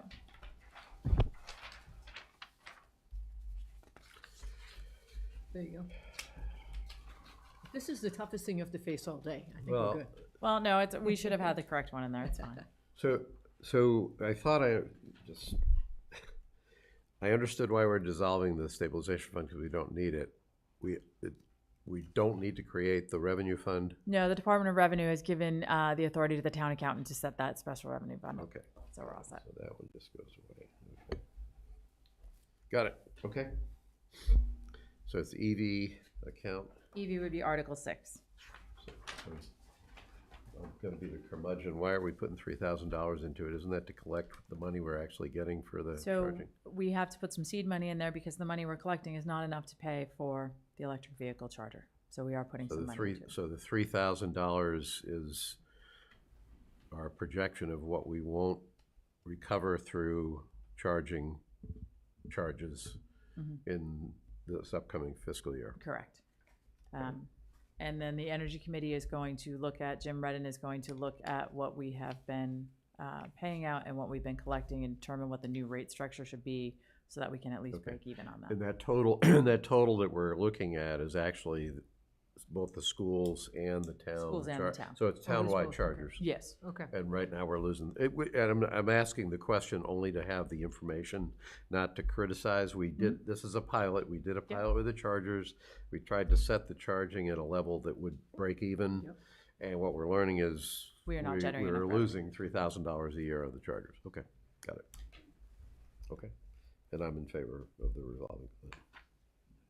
Okay, we're good with that one? We're good with that one. Okay. 7, authorization for new Parks and Recreation revolving fund.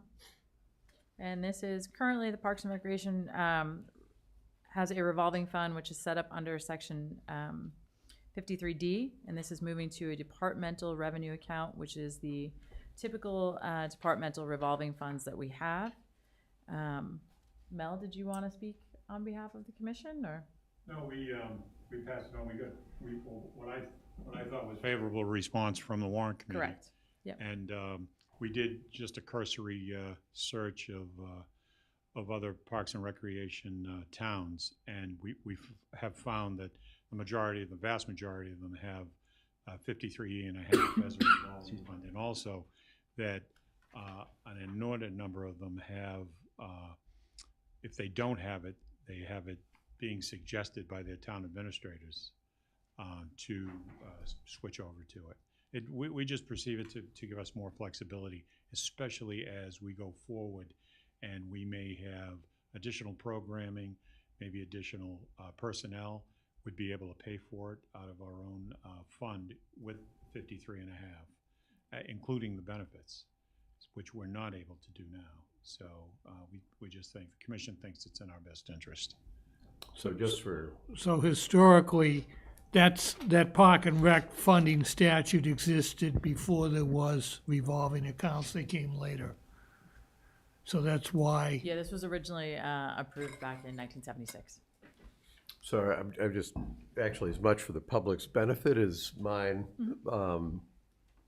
switching to this particular kind of revolving fund gives Parks and Rec more flexibility to cover a broader array of expenses associated with the Parks and Rec program. That is correct.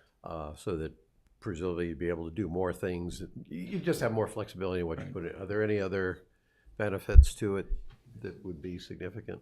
Is I it think there's- size or? No, I think there's more oversight by town meeting. The original Parks and Recreation revolving fund under 53D doesn't have to take anything to town meeting. Okay. So this gives a little oversight in setting what the Okay. expenditures are by Parks and Great. Recreation. Okay, good. Thank you. We good with that? Yep. Good? Yep. Okay, all right, excellent. 8 is the authorization for the new Council on Aging revolving fund. Now that we have new directors in place for these different departments, the accounting department has done audits of these departments, and Council on Aging was utilizing their gift account to account for their expenditures and the revenues from the exercise programs that are running. It's not an appropriate use of the gift account, so we're setting up this new revolving fund. Both the Council on Aging Director, Sarah Hannafin, and the Council on Aging Board are in favor of changing to this new model. Okay, they still will have a separate gift account for Separate gifts gift that account. come in, but the Absolutely. normal operational revenues go into a revolving fund. Okay? Yep. Good, All right, good, we're good on that one? good on that one. Absolutely. All right, number 9? Number 9, as you remember last year, we appropriated funds to the vaccine revolving fund. We put in $5,000, and then we found that we had very successful vaccine pilot projects, but we found that when we are billing Medicare for that, the revenue is not coming in as quickly as we had anticipated. And so they actually needed to start with $10,000 to be able to buy 2 years worth of vaccines. So this $5,000 will allow them to buy the vaccines for this coming year, and then we should receive our Medicare payments, but they're running about a year behind in reimbursing us. Okay, makes sense. We're good? Good. All right, number 10? Okay. Number 10 is the annual revolving fund expenditure limit. And we've had a change on a few of these. Just to let you know, the Advanced Life Support Revolving Fund has had an increase, and they are offsetting more of their operating budget and their capital items through the revolving fund. The only thing I will say on here, we've added the Parks and Recreation Revolving Fund at $1 million expenditure, which is a little bit higher than what they have been spending from the 53D, but it gives them some flexibility in that first year. And actually, just for clarification, the first year they will have to operate the 53D and the 53E1/2 account. So until we expend everything from 53D, then they will move to 53E1/2. Chris, what was the magnitude of the prior revolving fund? There's no expenditure limit. What? There's no expenditure limit under the old No, Parks no, and no, Rec. what was their general amount that they were? They're about, I think it was 890,000, somewhere around that area. It varies year to year depending on their camp enrollments. Yeah, this may be the last year for this. There's legislation that if passed would only require you to vote changes on an annual basis, otherwise it will stay in place. And even so, even if you set a cap and it needs to be exceeded, the select board, I believe, has authority to raise it during the fiscal year. Yes, the select board and the finance committee, warrant committee. Good with it. We're good? Yep. All right, moving on to 11? 11 is the Cemetery Perpetual Care Trust Funds. That's our annual article. All right, we're good with that? Yep. 12? Okay. 12 is our local PEG access appropriation. Should be good with that? Yep. All right, And that's also subject to legislation that may remove that requirement. Article 13 is establishing a Route 27 Dale Street Traffic Mitigation Fund. There's a sum of $98,567 that was contributed as mitigation for the crosswalk signals that are at Dale and 27, as well as the Opticom light system. Unfortunately, that was not expended during the fiscal year it was received, so it closed to free cash. So we are taking it from free cash, putting it in this mitigation fund to ensure that those items are approved are these and some of the items expended. that Kevin brought up, like the crosswalk lights that are corroded? Okay, all right, Yep. good. Chris, you used the word Opticon lights. It's part of the street lights, the traffic lights. The- Yep, there was an upgrade to that as well. All right, so we're good? I'm good. All right, moving right along. 14? 14 is establishing a special education reserve fund. This has been submitted by the school committee. And this is to do some forward-thinking planning. When we set the budget for the town and the school department, if there is a mid-year move-in of a student who needs special education funding that would not have been appropriated in the budget, in order to not have a special town meeting or reduce the existing operating budget, we would be able to access this special education reserve fund. There are different parameters in which it can be tapped into, and it does need approval from both the school committee and the select board before anything can be expended from this special reserve fund. So this reserve fund, I'm comparing it to probably incorrectly, but the EV charger fund that we had to put money into. Does this reserve fund effectively carry the budget for special, I think the issue here is out of system special education in particular. Yes. Will this reserve fund be intended to completely cover special education? No. Why not? This would just be, they carry that in their operating budget. I'm saying, why not pull it out of the operating budget, put it all in here? Because what I'm getting at is this is a variable expense. So there's no, I don't know what the number is that you would always carry in an operating budget because you'll always have that special education expense. It seems like it would make more sense to put the entire special education expense in this reserve account. By so that you fund statute, it. it's by statute, can't. the statute says parameters. It's like the warrant committee reserve fund, unanticipated expenses generally. Yeah. So if you had somebody either move into the district or they lost a case in the hearing process, you can have a really unanticipated, Yeah, chapter So 40. What I was trying to understand is, so let's say that one year you have 5 students that are out of network special education, and the schools have to budget for that. They have to budget for that. Then the following year, you only have 3. How does that reduction get managed? So that reduction would be in their operating budget. They would reduce to the 3 that they had. This would be for anybody who moved in unanticipated within the mid-year cycle. Have we never had that happen? Because I've never seen the operating budget go down as a result of reduction. No, last year they were able to cut their budget by $200,000 for a student that moved out of town and we no longer needed out-of-district transportation So the overall services. budget went down? The overall budget went down $200,000 last year for that. Right. I believe that was reflected in a reduction in the request they had, but that was how they got to the final $200,000 cut when we were doing the budget last year.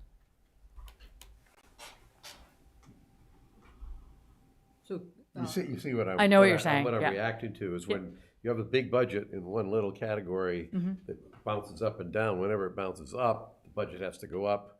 Whenever it bounces down, the budget well, probably. there's also something called a circuit breaker, which is state funds based on your prior history that come in for the current year, which are based on disproportionate or excessive special ed expense. But that's a disproportionate, Right. that has to cross a threshold before Right. it kicks in. Yeah. Maybe I could, a more constructive question might be, how do we set so there's some base that's in the school budget, and then there's this as a reserve. It's kind of like the snow budget, we set the Very snow similar. budget Yeah. $1 above last year, and if we have something, we pay for it, but then we never change that base budget very much. You may not know the answer to this, because this is not what you necessarily have to worry about, but how do the schools decide what the base is in the budget for special ed versus what would be put in a reserve fund like this? Or if you know. So I don't want to speak on behalf of Michael and Jeff, but it's my understanding that they're budgeting for the students that they know they have now and what they have anticipated coming in for their kindergarten class. Anything above for a mid-year move-in. So we set the budget, July 1st happens, and we have a student move in September 1st. We didn't anticipate. It becomes an out-of-district placement. It could be $250,000. They will be able to apply for what is called it's extended. It's not extended relief, but extraordinary relief through the circuit breaker.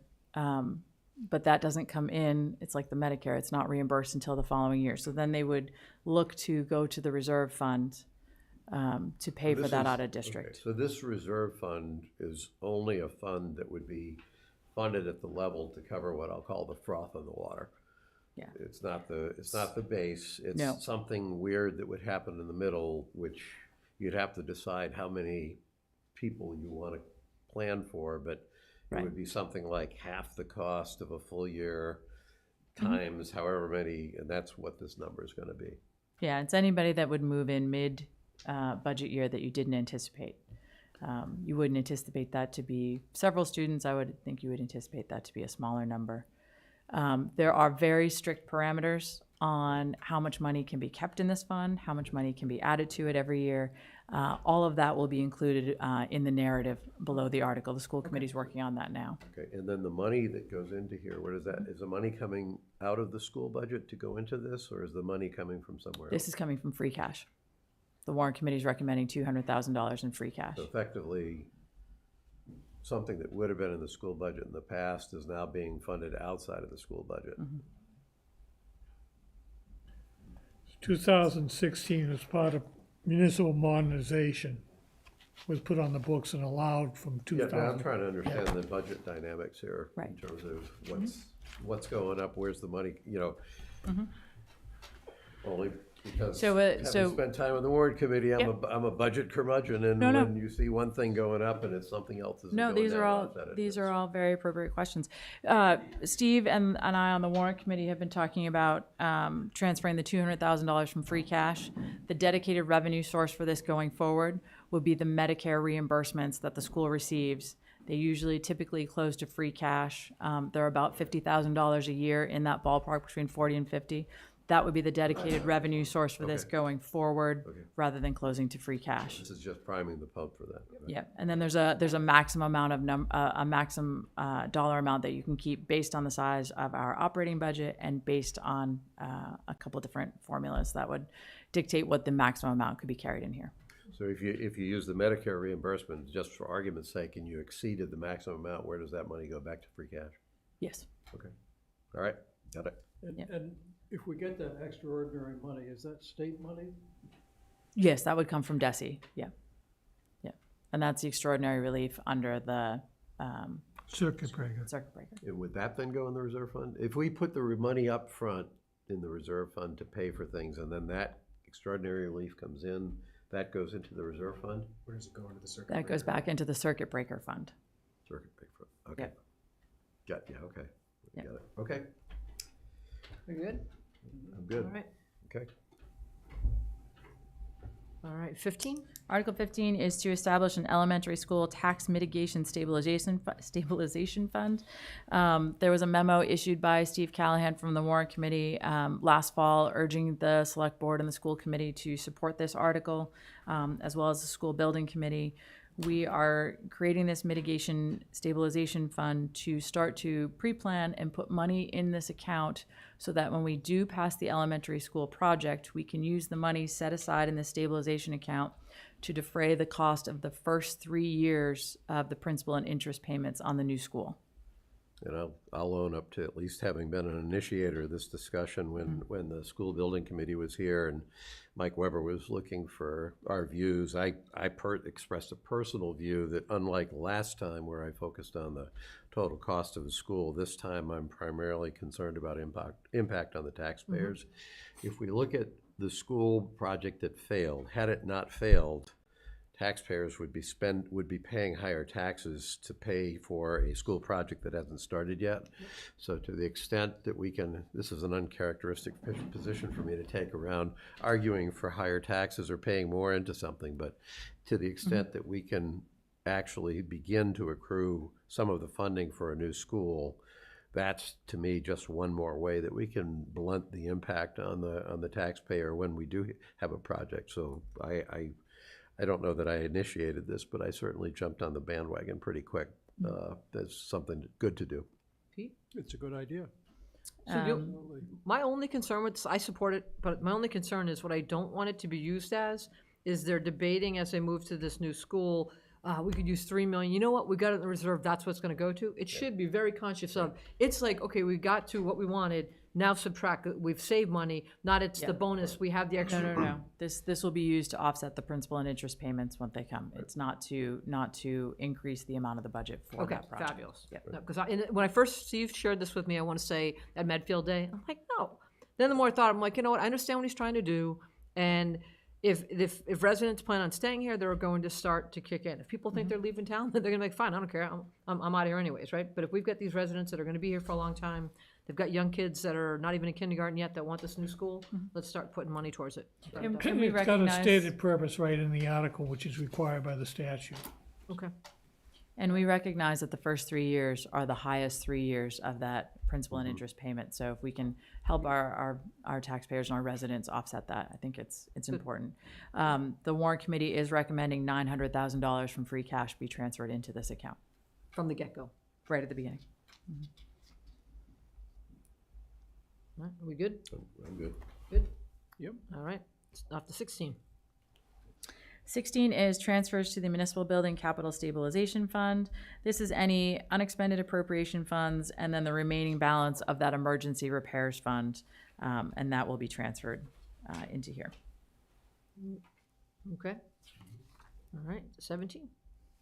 17, these are our capital projects. I'm actually going to have you hold on this because you've seen the initial municipal building stabilization and the initial capital budget, but we are actually having a meeting Thursday to update that. There are a couple of minor tweaks and changes we're making, so I don't want you to vote on it until you see the final version. Okay. So we'll hold 17 until next Tuesday. 18?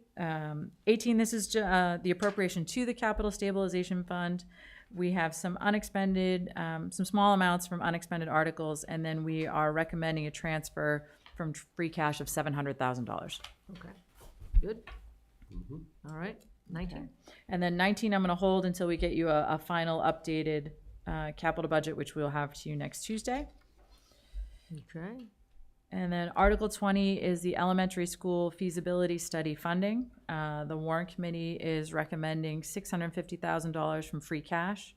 This will be the third year. The first 2 years, the past 2 years, we have given them $250,000 apiece from free cash. This brings them to just over $1 million to begin the full feasibility discussions. I half anticipate the question being, if we spend this money and we get accepted at the MSBA, is this money that MSBA will recognize that we spent, or would another $1 million have to be raised to meet MSBA? MSBA is not going to reimburse us for any feasibility study that we do. Okay. And the school building committee is working on a dual path of reapplying to MSBA. They'll be coming to you next Tuesday to make that request, to submit a statement of interest. And they're also determining whether or not it's appropriate to continue with the feasibility study to go without MSBA. Okay. So they're still having that ongoing discussion. You good? I'm good on that one, yes. Pete? Oh, yes. All right. Okay. All right, 21. Article 21 is prior year bills. We anticipate the bills will be around $12,000 for prior year. All right, we're good with that? Okay. Article 22, you voted on at last week's meeting. Yep. So that's all set. Article 23, I'm going to actually hold until next week to get you a full copy of the water and sewer budget, but water and sewer has approved their operating budget and are ready to go. But until you see the numbers, I'll hold that for you. Okay. Article 24 is to rescind the bond authorization for Mount Nebo Water Tower. Back in 2018, we asked town meeting for the approval to borrow $850,000. The painting of the Nebo Water Tower came in around $200,000, so we're just taking the $645,000 bond authorization off the books. All right.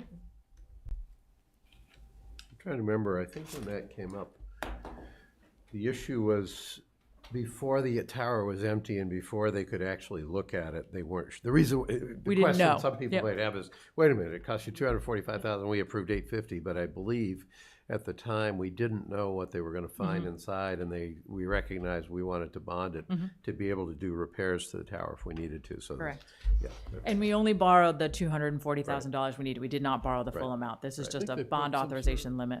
I think they put some sort of autonomous thing in that They looks did. at the inside, but Yeah. you probably can't see it very well. But at the time, it was like, you don't wanna We lose didn't the know water what- tower, so you yeah. gotta make sure you have the funding. Okay. Yep. 25. Article 25 is to transfer $15,000 from free cash to put some seed money together for a 375th anniversary committee. Sounds good to me. Works for me. Article 26 is to appropriate $15,000 towards the Economic Vitality Fund. You have to remember, we use this to do the holiday stroll, maintenance at the Pocket Park, garden club, etc. Okay. That's again 15K. We're doing 15,000. All right, we're good with that one? Of course we are, it's our fund. Just want to make sure we're all paying attention. Article 27 was submitted by the Conservation Commission, and this is a request. Warrant Committee has recommended a transfer of $20,000 to fund pond surveys to determine the appropriate maintenance of our ponds and to determine how people envision using those ponds as well. So there'll be a survey of how people want to use them and what we need to do for maintenance and how to operate them. And what's the amount there? 20K? 20,000. 20,000, and this is completely independent of the Danielson Pond thing later on. Completely. Dam, not the dam. Yeah, Right, just the pond. just the pond. Article 28, obviously one you've been familiar with, we've been talking about. Now that Trinity has taken the one-year extension on the LDA, we're asking for a transfer of free cash of $50,000 for the Medfield State Hospital maintenance and security for the coming year. Back you up for a second. The Conservation Commission property signage went away? Withdrawn. Okay. Good, okay. Okay, Article 29 is And, the how much was that for the maintenance? 50,000. 50,000, okay. So did you say 27 got withdrawn? The Pond surveys in, 29 pond signage came out. There was one in the old list. Oh, That was okay. Yeah, you appropriation threw for me for a loop there. Conservation Commission Okay. property signage. Got it, got it. I'm working off the old list and then I'm doing Okay. the adjustments here, so. All right. Got it. 29's a 2/3 vote. And this is the town charter amendment for the moderator term. Wait, hold on. The Danielson Pond went away as well? Yep, that's gone too. That's gone too. Okay. Look how much shorter we're making this town meeting for you. No. You gotta break Mike in right. We need to Did add you some hear- articles. Christine, did you hear what I said? I did, thank you. Okay. It's a 2/3 vote. All right. Because it's a charter amendment. Yep. And I assume you're all in favor of it since you We are, are. you brought Yes. the article forward. Right, right. Yep. We're good with that? Zoning enforcement fees went away. So we've moved that. So the next one is going to be the dog bylaw, Okay, which never mind. Okay, got it. you've approved tonight. Article 31 is to authorize the disposition of the town-owned land, Hinkley North. I assume you're all in favor of that since you have Yep. brought that forward. Yep. Okay.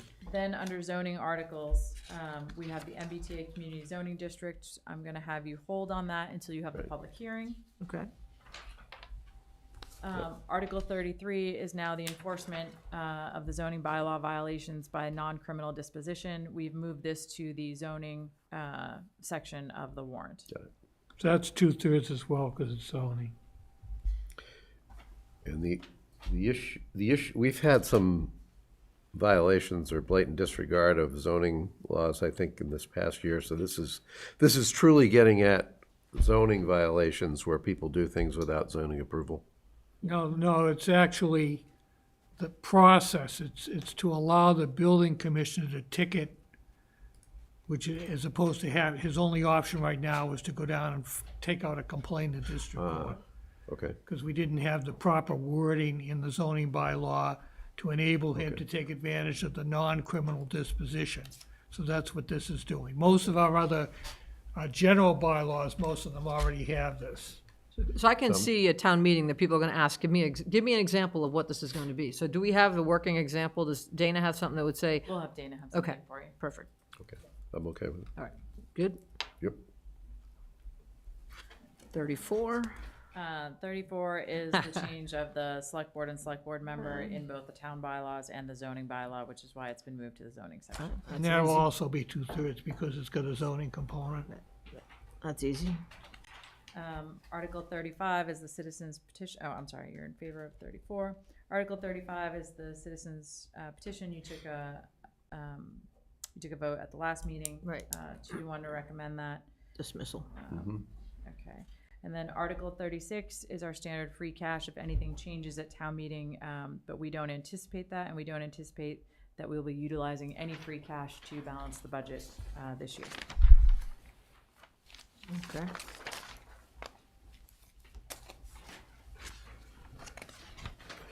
Not all that controversial this year. All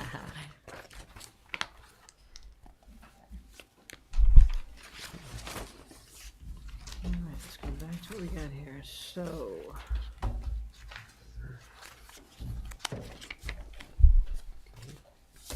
All right, so do we need to do a motion or anything for what we just did? Or are we good with number 3 on town No, meeting? I wrote down the ones that you're recommending, and I'll have those votes reflected in the warrant. Okay, so then do I move to number 4? Vote to submit Article 33, zoning reinforcement fees. Article 35, authorize select board name change in town bylaws. And Article 37, MBTA community zoning district to the planning board for review. Yes, we're taking a very strict interpretation of MGL 40, Section 5. We've decided to follow a very conservative view that says the select board should be recommending these articles to the planning board for their review and report.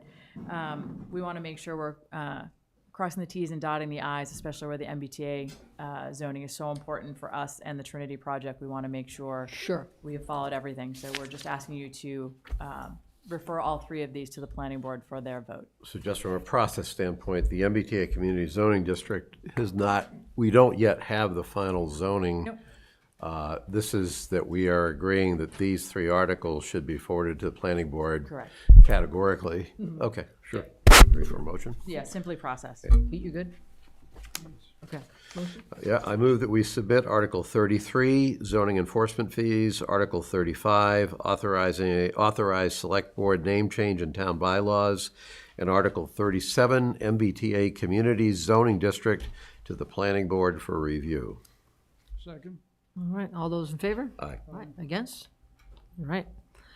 Action items, board and committee appointments. Vote to appoint Rama Rayo as an associate member of the Board of Health. Pete? Discussion. Did you, there was a, resume that was in our packet that looked good? Yes, and recommended good. by the Board of Health. Good. Yep. You good?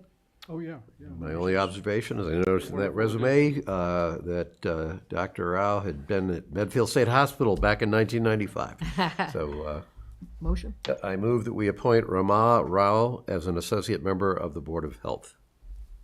I'll second. All right, all those in favor? Aye. Against? All right, vote to authorize the town administrator to sign a contract with Clarespan Fabric Structures, Inc. for the replacement of 2 clarified covers at the wastewater treatment plant, the cost of which will primarily be paid for through insurance proceeds. Pete, any questions? I know the contract was in. Okay. I move that we authorize the town administrator to sign a contract with Clearspan Fabric Structures, Inc. for the replacement of 2 clarifier covers at the wastewater treatment plant, the cost of which will primarily be paid for through insurance proceeds, but the allocation here is for $78,962.29, and the contract runs through September 30th, 2024. Second. All right, all those in favor? Aye. Aye. Against? All right, next one. Vote to sign the contract with Craft Power Corporation for a new generator for the wastewater treatment plant for $272,891. Pete, good? It's fine. I do have a question. wish they weren't These are not tearing apart the contract structure, so that's not the issue. It's page 39 of our packet. If you give me a second here, it's actually attachment A, which is the bid from this is Craft Power. On page 39, in blue, it says, please be advised this quote is valid for 30 days. However, due to unprecedented, and there's several that have this, due to unprecedented price fluctuations of raw material and components, the manufacturer has reserved the right to provide updated pricing after 30 days through the time of release for production, and final pricing will be established at that time. My first question is, so basically this price is what they said it was, except then there's this big, huge loophole that says, or it'll be whatever we finally say it's going to be. And Mark, my question for you is, if we approve a contract for a specified price, I assume that should the price come in higher than that, that they'll have to come back for a reapproval of a higher authorized expenditure. Am I correct in that, or is this really just an open door? We're governed by the stated amount in the contract, not the exhibit attached to it. Well, but it'll be the same number. I'm saying that if somewhere down the road There's- between final Let me production, put it this way, there's no provision for escalator within the body of the contract. correct. So what I'm I really. don't know what discussions, if any, Mo has had with the vendors on this thing. I know he's been working back and forth with them. It's entirely possible Mo's talked to the vendors, they said, don't worry about it, we're not gonna increase it. That's not my question. My question is a legal question. If we vote to approve this, value of this is $272,891, which says we've approved an expenditure of $272,891. If somewhere in this unspecified future, the supply changes come and suddenly it's a $302,000 expenditure, I'm saying, I don't think Mo will be authorized to pay that money. He won't be authorized to pay anything more than what we are approving tonight. That is correct. Well, you're approving the contract. I believe the contract refers to a proposal for price and scope of services, so that escalator may be included. That being said, this is a project that was. It's not an escalator, it's a statement in the quote here. Well, that's what it is. It's an escalator. Please be advised that this quote is valid for 30 days. However, due to unprecedented price fluctuations of raw material and components, the manufacturer has reserved the right to provide updated pricing after 30 days through the time of release for production, and final pricing will be established at that time. What I'm saying, I think the control the town has is that we don't get to spend more than what we approve. So if that should happen, I'm not saying we wouldn't approve the increase, but that Mo would have to come back to us with a contract modification. We're not signing a blank check that says, well, you gave us a number, but you've got this disclaimer, and you can come in with whatever number you feel like in the next, between now and the time they go to final production, and we're agreeing to that number. I'm saying, I don't think we are. I'm having this conversation to make sure, and that Mo's not here, Christine, it's, we have clear expectations of how this works. Can you strike the clause? Well, I think what it is they're not prepared to commit to this price. But it's fair enough to say there's supply chain issues. We know what we think it's gonna cost, but our manufacturer that we source, they're not building it, they're buying it. Would you buy a house like that? Actually I did. Would you expect them to price it into? I actually did. I bought, very first condo I ever bought, I had a contract for a price. And the builder came back and said, well, actually, I've changed the design a little bit from the building that you liked. That's a change of scope. That's a change. The only question, the answer to your question is, I don't have it in front of me, the the contract. If the contract has a stated figure in it, what you're saying is correct, Yep. in the body of the contract. Yes. But our contracts typically, as to price and scope of work, refer to an attachment. And if that's the way it is, then it could fluctuate. And it is an attachment. So I guess my question mark is, I'm saying, well, I think the amount we've authorized is the amount that's called out in the quote. There is this clause that says it might be higher, and I'm saying, well, that's fine, but if it's higher, Mo has to come back and say, gee, the original 272 is now 302, because it went up 10%. If there's an amount you want to include it in the motion tonight, I want it to be the number that's on the sheet. specific amount. And I want to have it be clear here inside the town that if that number, and there's several contracts that are like this isn't the only one. It's going on, I just had a contract for a piece of equipment in Franklin. There's a huge delay in the chain. It may be a year before we get it, and oh, by the way, they could increase the price up to 8%. And they're coming off the state bid list, and the state's saying, yeah, that's okay, that's happening all the time now. Well, but even there, you're better off. They said we could increase the price up to 8%. If we knew that was the number, then what we would be doing is saying we approve up to 272 plus 8%. This doesn't say anything. They could increase the price 800%. based on the wording here. And I'm just trying to understand the controls and make sure the expectations are straight on contracts that have this escape clause in it. And it's entirely legitimate. It's just that where does the control come in before that money gets released? I'm saying, I think we're approving 272,890 some. I want to make sure it's clear, or I need somebody to definitively tell me, Gus, you're all wet. Once you sign this thing, there's like no control. It's whatever it's going to be. You just pay it, which causes me to feel differently about the contract. So I think that's kind of what I said, what? that language is being incorporated into the agreement. It's not a locked-in So price. if it goes up 800%, what's our It request? won't. Because this is emergency requisition. This project is time sensitive. Yeah. Did this go through, I mean, is this subject to procurement? Did this go out to bid? I didn't see anything. I just said this is an emergency procurement because we had damage as a result of the, some kind of a weather incident, I believe. But this I was, just looked at the price, I thought there was, the generator cost like 120. we're not talking the generator, I'm talking the, We're talking the generator. this is as to the generator. Yeah. The generator. Yeah, Craft Power. Yeah. All right, so you get why I'm asking the question. I want to have clear expectations. If the number does go up, I would expect this would come back for reapproval with the select board, not just go out as an open, that we would trust the supplier to come in with a number that's legitimate and no more than it needs to be. Okay, I'm good. We're good? Ready? Okay. All right. I move that we sign the contract with Craft Power Corporation for a new generator for the wastewater treatment plant for $272,891. Period performance on that contract goes through December 31st, 2024. Second? All right, all those in favor? Aye. Aye. Against? All right, vote to sign the contract with Trox Corporation for an annual. Truax, excuse me, for our annual catch basin cleaning at $19.95 per catch basin for a total of $41,895. And in the contract, it read approximately 2,100 catch basins.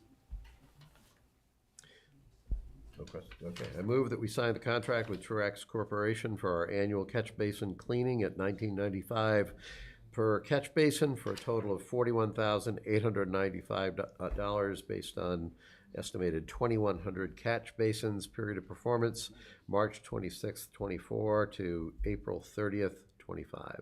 Excellent. Second? All right, all those in favor? Aye. Aye. Against? Okay. All right. Vote to sign the contract with Rise Engineering for rooftop heat pump units at the library for $31,918. I'll make an administrative correction on the agenda. It's actually $32,918 in the contract documents. Full cost of this, just for those who are interested, the full cost for this effort on the rooftop heat pump units is $234,872, which is offset by a $145,704 DOER grant and a $56,250 Eversource incentive. And the period of performance goes out through August 1st. So basically, what I'm saying is we're getting $234,872 worth of rooftop heat pump units on the library at a cost of $32,918 because of the grants and incentives we're getting. All right, No comments? we're good with the motion? All right. I move we sign the contract with Rise Engineering for rooftop heat pump units at the library for $32,918. Period of performance ending August 1st, 2024. Second? All right, all those in favor? Aye. Aye. Against? All right, vote to sign the contract with Norel for the replacement of the sprinkler heads at the Medfield Public Library for $27,302.93. I have some questions Pete, and are comments. any questions? I'm fine with it. Okay, first, if you go down to, what's page is it? I don't think I wrote down. For Norel, in their quote, the attachment A, it identifies these as recalled sprinkler heads. So my question is, if these are recalled sprinkler heads, how come we're paying to replace them? Because they were recalled over 20 plus years ago. There was no action taken by the town then. There you go, good answer. Good answer. We do things a lot better now than we did 20 years ago, just Well, anybody's obviously, they wondering. didn't need to be recalled either. Yes, so that answers that question, and then, in the time and material, in the quote for that, $32,900, and I understand I'm obsessing over $32,900 bill. It says but it's got to do with this added cost. It says additional sprinkler heads will be billed on a time and materials basis. And I'm saying, well, wait a minute, don't we know how many sprinkler heads we have to where this even needs to be in there? I'm assuming that we know how many sprinkler heads we have, because they can't charge for additional sprinkler heads if we only approve $32,918. That is correct. So if we're highly confident that that's not going to happen, I'm good. I guess we're highly confident. You're in for We are a motion. confident there's 250. All right. Okay. So go for I motion. move we sign the contract with Norrell for the replacement of the sprinkler heads at the Medfield Public Library for I was on the wrong one. $27,302.93. Period of performance through October 31st, 2024. Second? All right, all those in favor? Aye. Aye. Against? Okay. All right, vote to sign the contract with Suburban Glass and Mirror for ceiling repairs at the Parks and Recreation Center for $7,840. That's actually the basement ceiling. You guys are gonna love me for this one. Well, it's okay, probably the same I one. have one question. In the contract, it says that if the town charges the permit fee, then we will reimburse the contractor. If you go to the Suburban Glass detailed estimate, if I can get to it here, you'll note that there is 310? 310, you got it too. So I see. Just if people are wondering whether or not the members of the select board watch out for contract terms, there's $310 carried as a permit fee as part of that total cost of $7,840. So they said if we charge them a permit fee, we have to reimburse them for it. They've built the fee into the total cost, so we need to make sure we charge them the permit fee to get that money back from the, it's kind of reversed it. We're getting reimbursed by them for the money they're charging us on the price. I'll trust you to pass that on to Mo. I'm really sorry he's not here to. No, it's This is for Amy. Oh, that's It's- Amy, okay. But I will make sure okay. Amy knows. Okay. So can I'm gonna ask a question on that one, because I couldn't recall at our last meeting when we did go over some of these contracts, and they were followed up with remove the You permit fee, waived the remember? permit fee. Okay, So so we in will theory, do we're gonna subtract 310 from the, okay. Okay. Thank you. Great.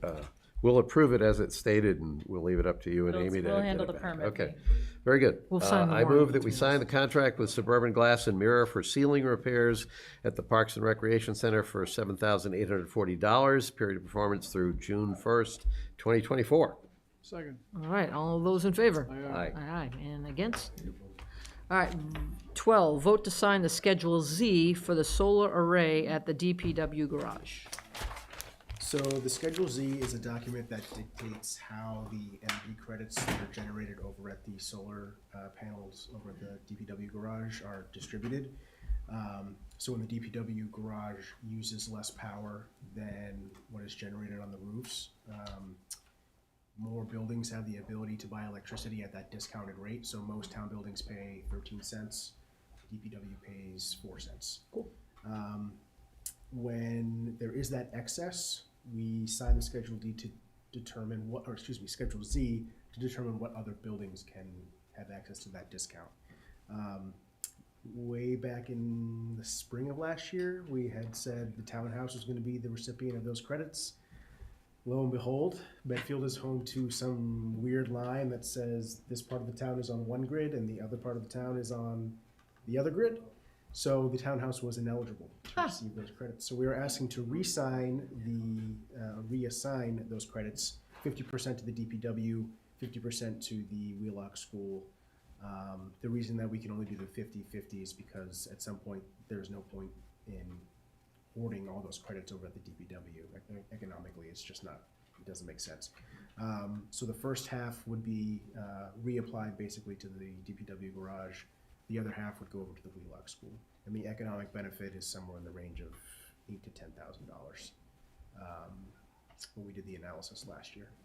So the credits on this, is this a financial credit toward a bill, or is this actually credit for the consumption of electricity that's being generated through net metering? So we would basically, instead of buying our electricity from Eversource for 13 cents a kilowatt hour, we'd have the ability to, for whatever the excess amount of power that was generated, we have the ability to buy that for 4 cents from Select. Okay. So we actually don't, we get billed directly by Select in that case, instead of getting it. It's interesting. I have rooftop solar panels that I own, and it's interesting. And I actually, we're at a point now where we produce more than we consume. So I'm running I haven't paid an electric bill in a year. But one of the weird things about that is because it's strict net metering and it's strictly on consumption, then I'm being credited at whatever the price is that Eversource would have charged me. So in a strange way, I don't mind if Eversource's prices are really high, because it translates into it's basically a credit on your bill that grows up based on the value of the electricity that you're not now. I may find out that, oh no, that's not what we give you credit for. So maybe I'm wrong, but all I know is that I have a credit that just keeps rolling over. And so far I've gone 12 months and not had to pay a bill, and I still have like $200 credit rolling into this coming year. So perhaps I'll have $400 credit by the end of the year. So, okay. So I just have a question on, so it's town garage has the credits, and typically that would be a town bill that would be paying. And ideally we want it to go here, but by the way it's laid out, it can't. Are there any other town, when I think, so the library would fall into the same map. I'm just looking at how does Wheelock, which is, It's, there was no other building that made sense, so it's kind of like town budget, school budget, they're both getting the benefits. It's one big check anyways, okay. All right. There were a number of schools, I think, that were on the right side of the grid, but there was only one quote-unquote town building, and that was the DPW. And you said it's like the benefit is like an $8,000 amount. So that we're not, it's not the kind of thing. It's not like 800,000 where we need to sit there and go after budgets. It's that's what it is. Okay. we're being a friendly neighbor. Very friendly. Yeah. Okay.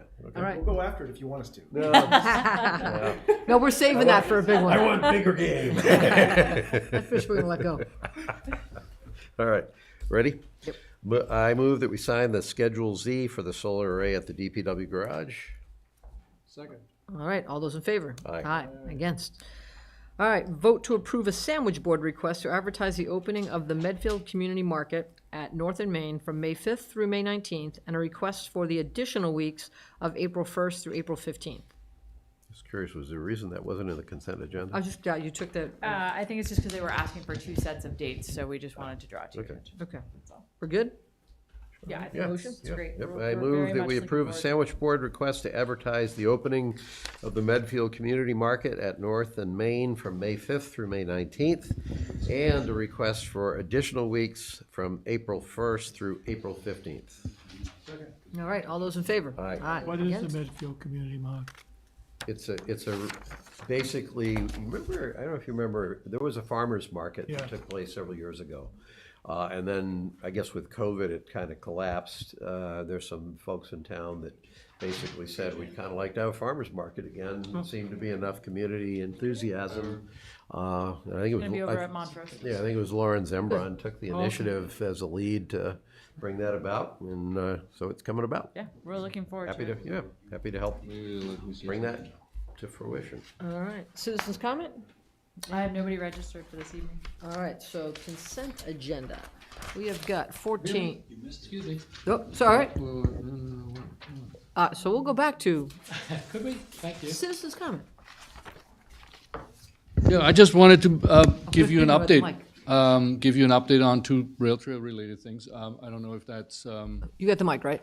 I do Okay, have the yep. mic right here. The light's on. Okay. Are we good? Okay, thanks. All right. Thanks, Christian.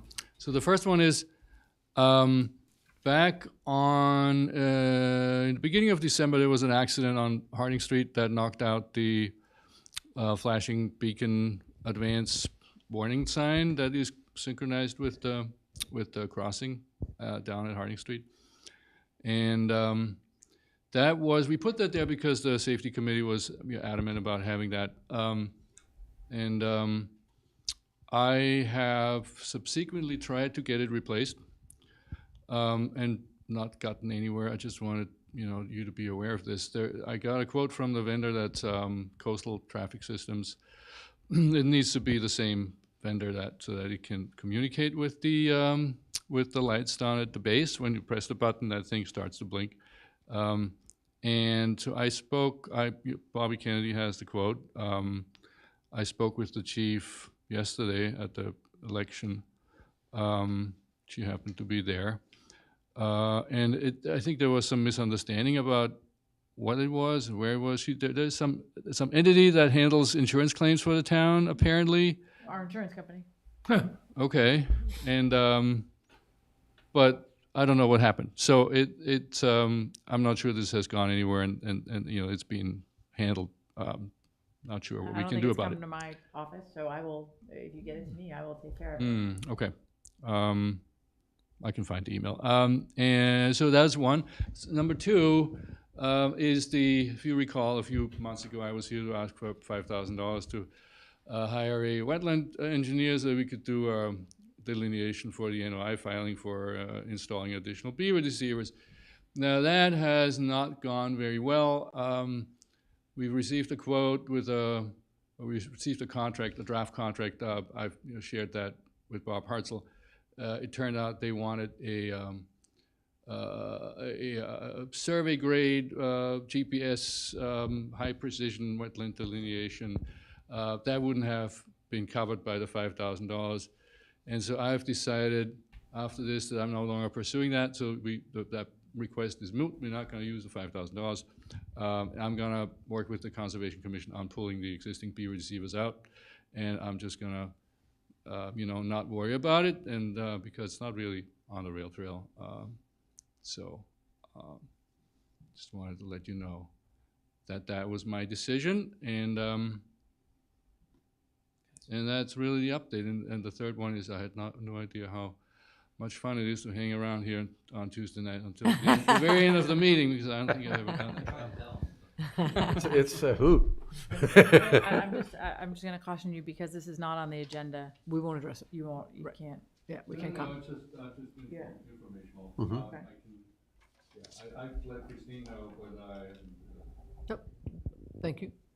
So I wrote a letter to you folks and the Conservation Commission a while back regarding my concern for the beavers and creating a dam, and that it's creating a situation where the rail trail is acting as a dam, and it shouldn't be, because the flow downstream has been blocked up by the beavers. Thank you for your action and speaking with conservation and acting appropriately as a town to make sure that the Rail Trail Committee was given money to take action.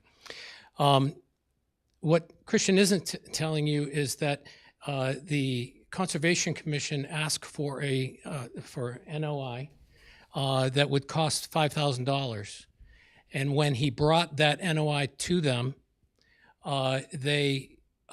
Bob Hartzell, the paid agent, said this isn't good enough. So this is creating a challenge right down the line of asking too much for us as a town, as taxpayers, as just to protect a town asset. And now we have a situation, which is why I'm here tonight. Excuse me. Thank you. Christian is saying he's no longer going to even try with the conservation. He's not going to do anything with the beaver situation. And now the rail trail is in real jeopardy. If we get through this next storm that's coming through here this next week, thank your lucky stars. And why are we in this situation? And I know it's not your board, it's the Conservation Board, but the Conservation Board is putting one restriction after another on citizens who are donating their time, volunteering for a good thing for the town of Sandwich. Town of Medfield, excuse me. Freudian. Freudian slip, yes. So I just wanted to join Christian here tonight to express to you that this is a town asset that has been put in jeopardy by a board that is, I'm sorry, but they're not taking emergency action. In fact, they are kicking the can down the road by asking for more and more. And now the jeopardy is real. Before, we had someone, a concerned citizen who was donating their time to take care of the problem. What Christian didn't say is that he is withdrawing his participation in anything to do with the pond or the sluiceway that runs along the side of it. Because the Conservation Commission would like complete command and control over this, but on their timeline. And their timeline, I fear, will not mesh with the timeline that the Beavers have for damming that whole thing up. Dick, I have one question for you, and this was prompted by the letter that you sent. Yeah. The rail trail is on a rail bed. Yes. The rail bed has been there for a century, I don't know how long, and the beavers have been there for probably longer. Is there anything that's happened that when we built the rail trail, is there anything to change the fundamental structure of that rail bed, which has withstood all of this for, I don't know, a century or something like that? Is there something that we've done because it's a rail trail that's impaired the fundamental strength of that rail bed that's been there? Great. Great. I can answer that. I can answer that. The short answer is... Mike, please. The short and long answer. The answer is yes. So the rail bed is built of sand. It's really like beach sand. So they brought in railroad wagons and wagons, trains of sand, and filled it up. And I know that because I've dug holes to put signposts in there and stuff. The reason why it hasn't overflowed before is because, yes, no, beaver is a relative. Beavers have returned in the past 20 years, right? The beavers were basically extinct in this area for many years. But they are returning now because they're protected and they're recognized as a good factor in water resource management.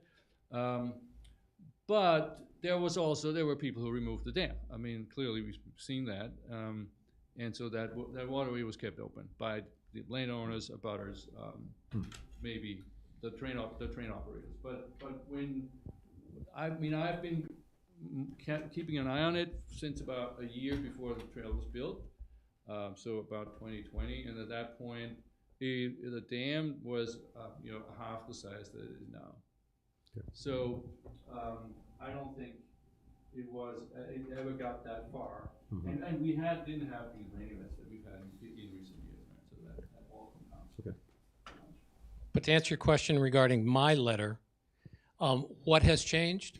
Yeah, so there's no longer a rail line there, and there's no longer a railroad because that corridor was kept open by the railroad.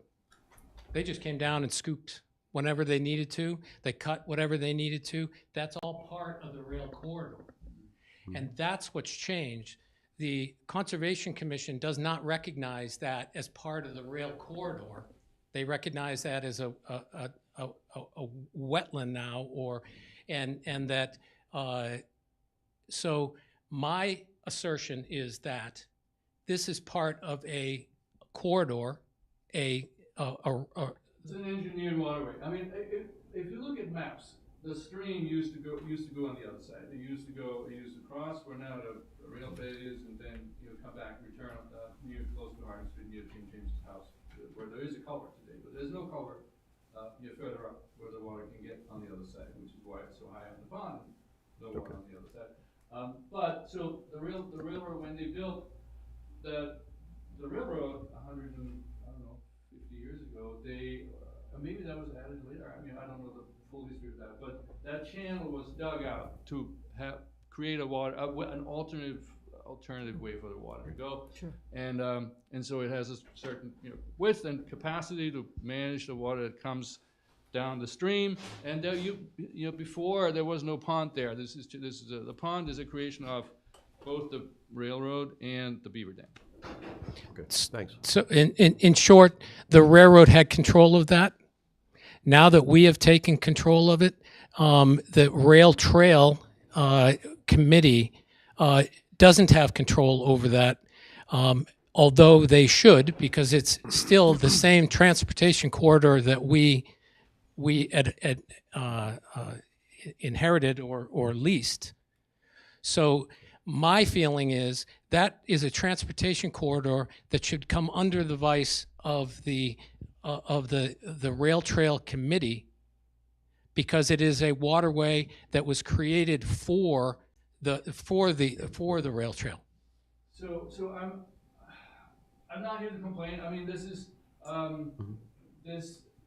the Conservation Commission has to their laws, and they have to there's a Wetland Protection Act and whatnot, and so we all have to live with that, and we can't just go out and do stuff. I realize that, but there is also a certain room for discretion, and I've speak to conservation commissions from the area in my capacity as the board member of the Upper Charles Conservation Land Trust all the time, and they recognize that the Medfield Conservation Commission is difficult in that regard, and I've tried, and I feel that they really don't want this to happen, and they keep putting obstacles in front of me, and I just don't have time and energy for that, and that's basically the answer.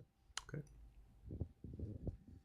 So I'm in hopes that we can maintain and retain volunteers in this town by having town boards and committees that actually appreciate what they do and try to help them get through the nitty-gritty. If it has to be done, it has to be done. Fine. How can the town help grease the wheels of that process to get it done sooner than later?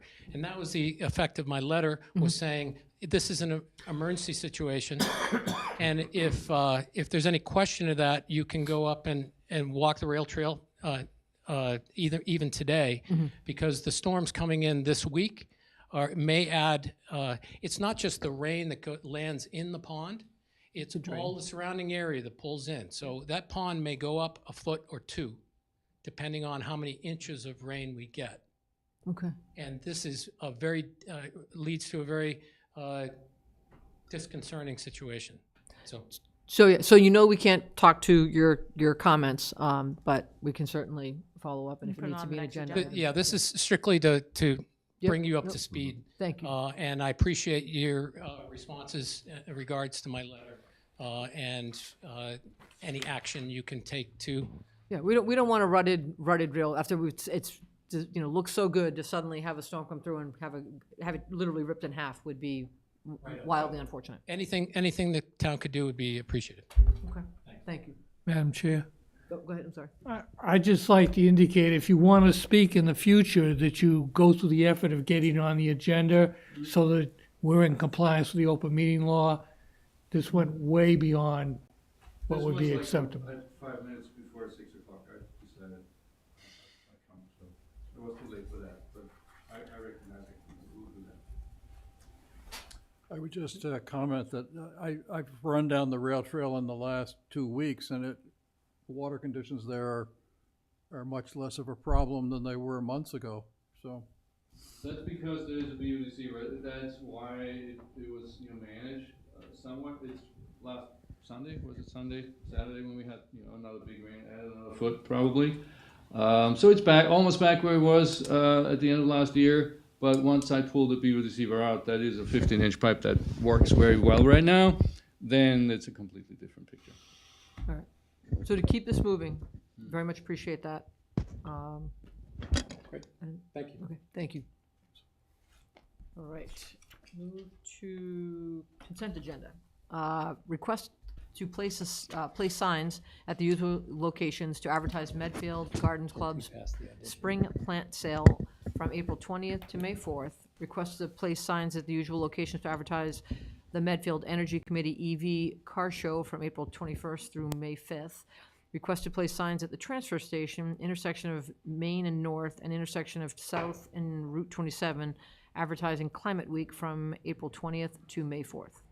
And I had a quick question between those last two. I was wondering whether the EV car show, starting one day after the start of Climate Week and extending one day past the end of Climate Week, whether by any chance that was a mistake, that they were intending to have those. I don't know which of the date. It seems like the two pairs of dates should be the same. I don't care. I'm happy to approve it the way it is, but it seems like the dates should have been the same between the EV car show and Climate Week. I think those are the dates they want to do their signs, Right. not the dates Okay. of the event. Yeah. Okay, so they really want to be one One day day off off. from one. Although the way Okay. that we've worded this on the agenda, it sounds like the plant sale is going to go on for 2 weeks. And each of these events is going to go on for 2 weeks. Well, Some sense anyway, to it. All right. So, ready for motion? Yes. I move that we approve the consent, items on the consent agenda. Second. All right. All those in favor? Aye. Aye. Against? All right. Meeting minutes, January 16th, 2024, January 23rd, 2024. I'm good on them. I'm good on them as well with the edits that I Yeah, appended. same here. I submitted my edits to Brittany a couple weeks ago. All right. I move that we approve the meetings for January 6th, 2024 and January 23rd, 2024. Second. All right. All those in favor? Aye. Aye. Against? All right. Town administrator updates. Just want to thank all of the poll workers. There's such a great group of people at the election yesterday. It was a long day. You know, I didn't get there till 6:30. They were there at 5:30. They're there through 9 o'clock. It's just absolutely fantastic. Marion and Tracy run a tight ship, and it's just such a great group of people to be with all day. So thank them for being there that whole time. I want to thank everyone for supporting our question on the ballot to revoke civil service. It's really was a collaborative effort with the Medfield Police Union, the Collective Bargaining Committee, the Select Board. It's been an 18-month process to get that from starting to talk about it to through the ballot. So I just appreciate everyone's support, and we're headed in a amazing direction now. So really happy we've done that. Just a reminder, we have the IE Zone meeting tomorrow evening. To discuss that. We have the first MBTA public hearing on Zoom on Thursday night, and we'll follow that up with one on Monday, April 1st. I would push everybody to the town's website. Maria has done a tremendous job. Her and Brittany have been perfecting the FAQs. As new questions come in from the community, they're added to that FAQ. So if anybody has any basic questions, I would point you that direction first. I can't stress enough how important this project is to the town in terms of where we go with this Trinity project. So if anybody has any additional questions they're not finding they can't get answered on the website, please feel free to reach out to any of us at the town hall, and we'd be happy to have those discussions. That's it. Excellent. All right, next meeting dates, a week from tonight, April 2nd, April 16th, April 30th, and then our annual town meeting, May 6th. And just a reminder, on April 2nd, you will start at 6 o'clock for your regular meeting, and then the warrant committee public hearing will start at 7:30. Ooh, okay. And you will stay through that warrant committee public hearing. They have some questions for you, as well as they're considering their warrant articles that evening. All right, do we have any executive sessions We will most likely have an executive session prior to that, on the 2nd? on the 2nd. Okay. So we might be starting before 6 o'clock. Yes, your regular meeting starts at 6. Okay, fair enough. All right, select board member reports. Pete? I listened to Richard DeSorga's presentation about the Medfield State Hospital history that he delivered at the Saki.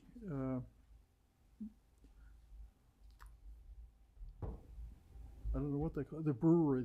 It's not a brewery. It's North Star. It's North Star? North the Star. place where they make the sake, which I'd never been to before. It's a nice place. And that was put on by Belforge Arts Center. Richard was, he was his usual wonderful, very interesting hour-long history of the state hospital. And I learned a lot, so that was great. I went to a Mass Municipal Association meeting that the climate chief, the state's climate chief, Hoffer, spoke at this afternoon for an hour, and she's just a remarkably talented lady. She's a former Biden administration EPA general counsel, just another attorney who's just very impressive, Mark. I'd never heard of her before, but she was, and I learned about the Massachusetts, Governor Healy has started this Massachusetts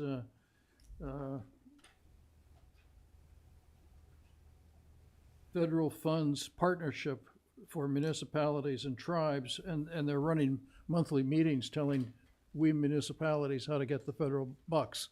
And so, and they're having one tomorrow, and so I sent that information along to Chris and Frank and Brittany, so if they were interested in trying to figure out how to get some of that federal dough. The Medfield Foundation Legacy Fund had a meeting last night because the grant deadline was yesterday, and there are 9 groups that have applied for grants, and it's just very remarkable when you see these very prominent groups in Medfield looking to do pretty impressive projects that cost money. And fortunately, the Medfield Foundation has up to $40,000 this year to award to these people, but the requests for, I think, were over 70,000, so that there's clearly a lot more that could be done to make our town better. So just a plug for the Medfield Foundation Legacy Fund. If anybody wants to help make our town better, contribute to the Legacy Fund, and there'll be more grant money for more projects in your hometown. And then the final thing was, I just wanted to say thank you to the residents that voted yesterday. Thank you so much. Appreciate being returned to office. Excellent. I think don't have a lot. It's only been a week since our last meeting, and Christine covered the 3 meetings coming up. All 3 of those meetings are Zoom meetings. Correct.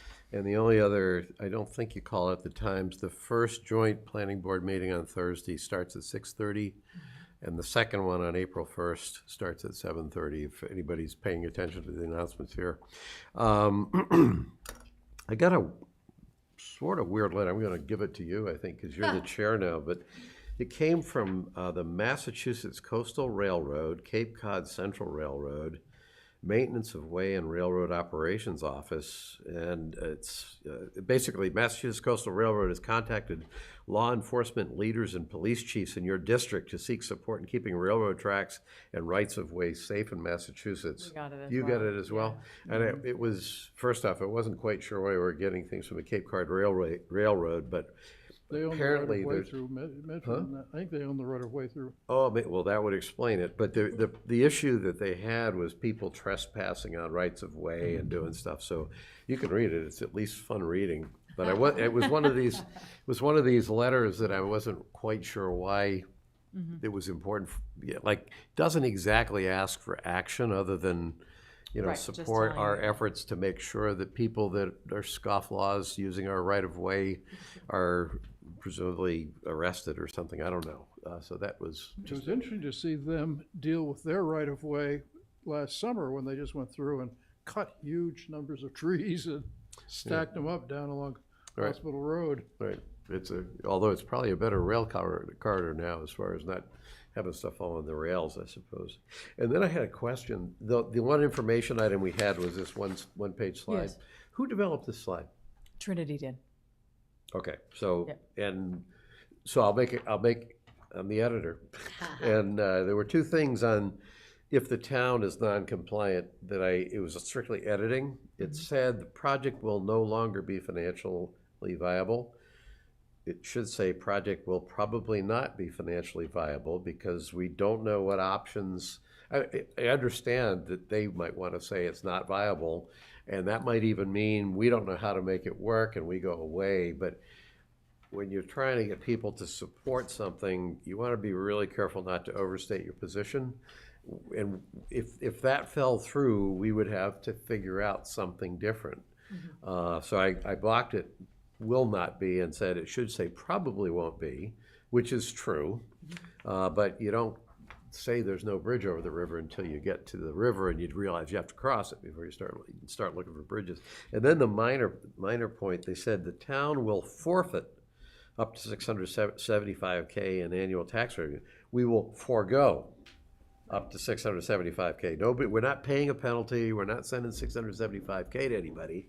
And so those were, if it had been our, Yes, not if ours. it had been our slide, particularly if we were planning to use it at the town meeting, which perhaps it might still be planned to be used, those two minor edits, I think, should be made to have Or it even be a more failed to balanced. realize.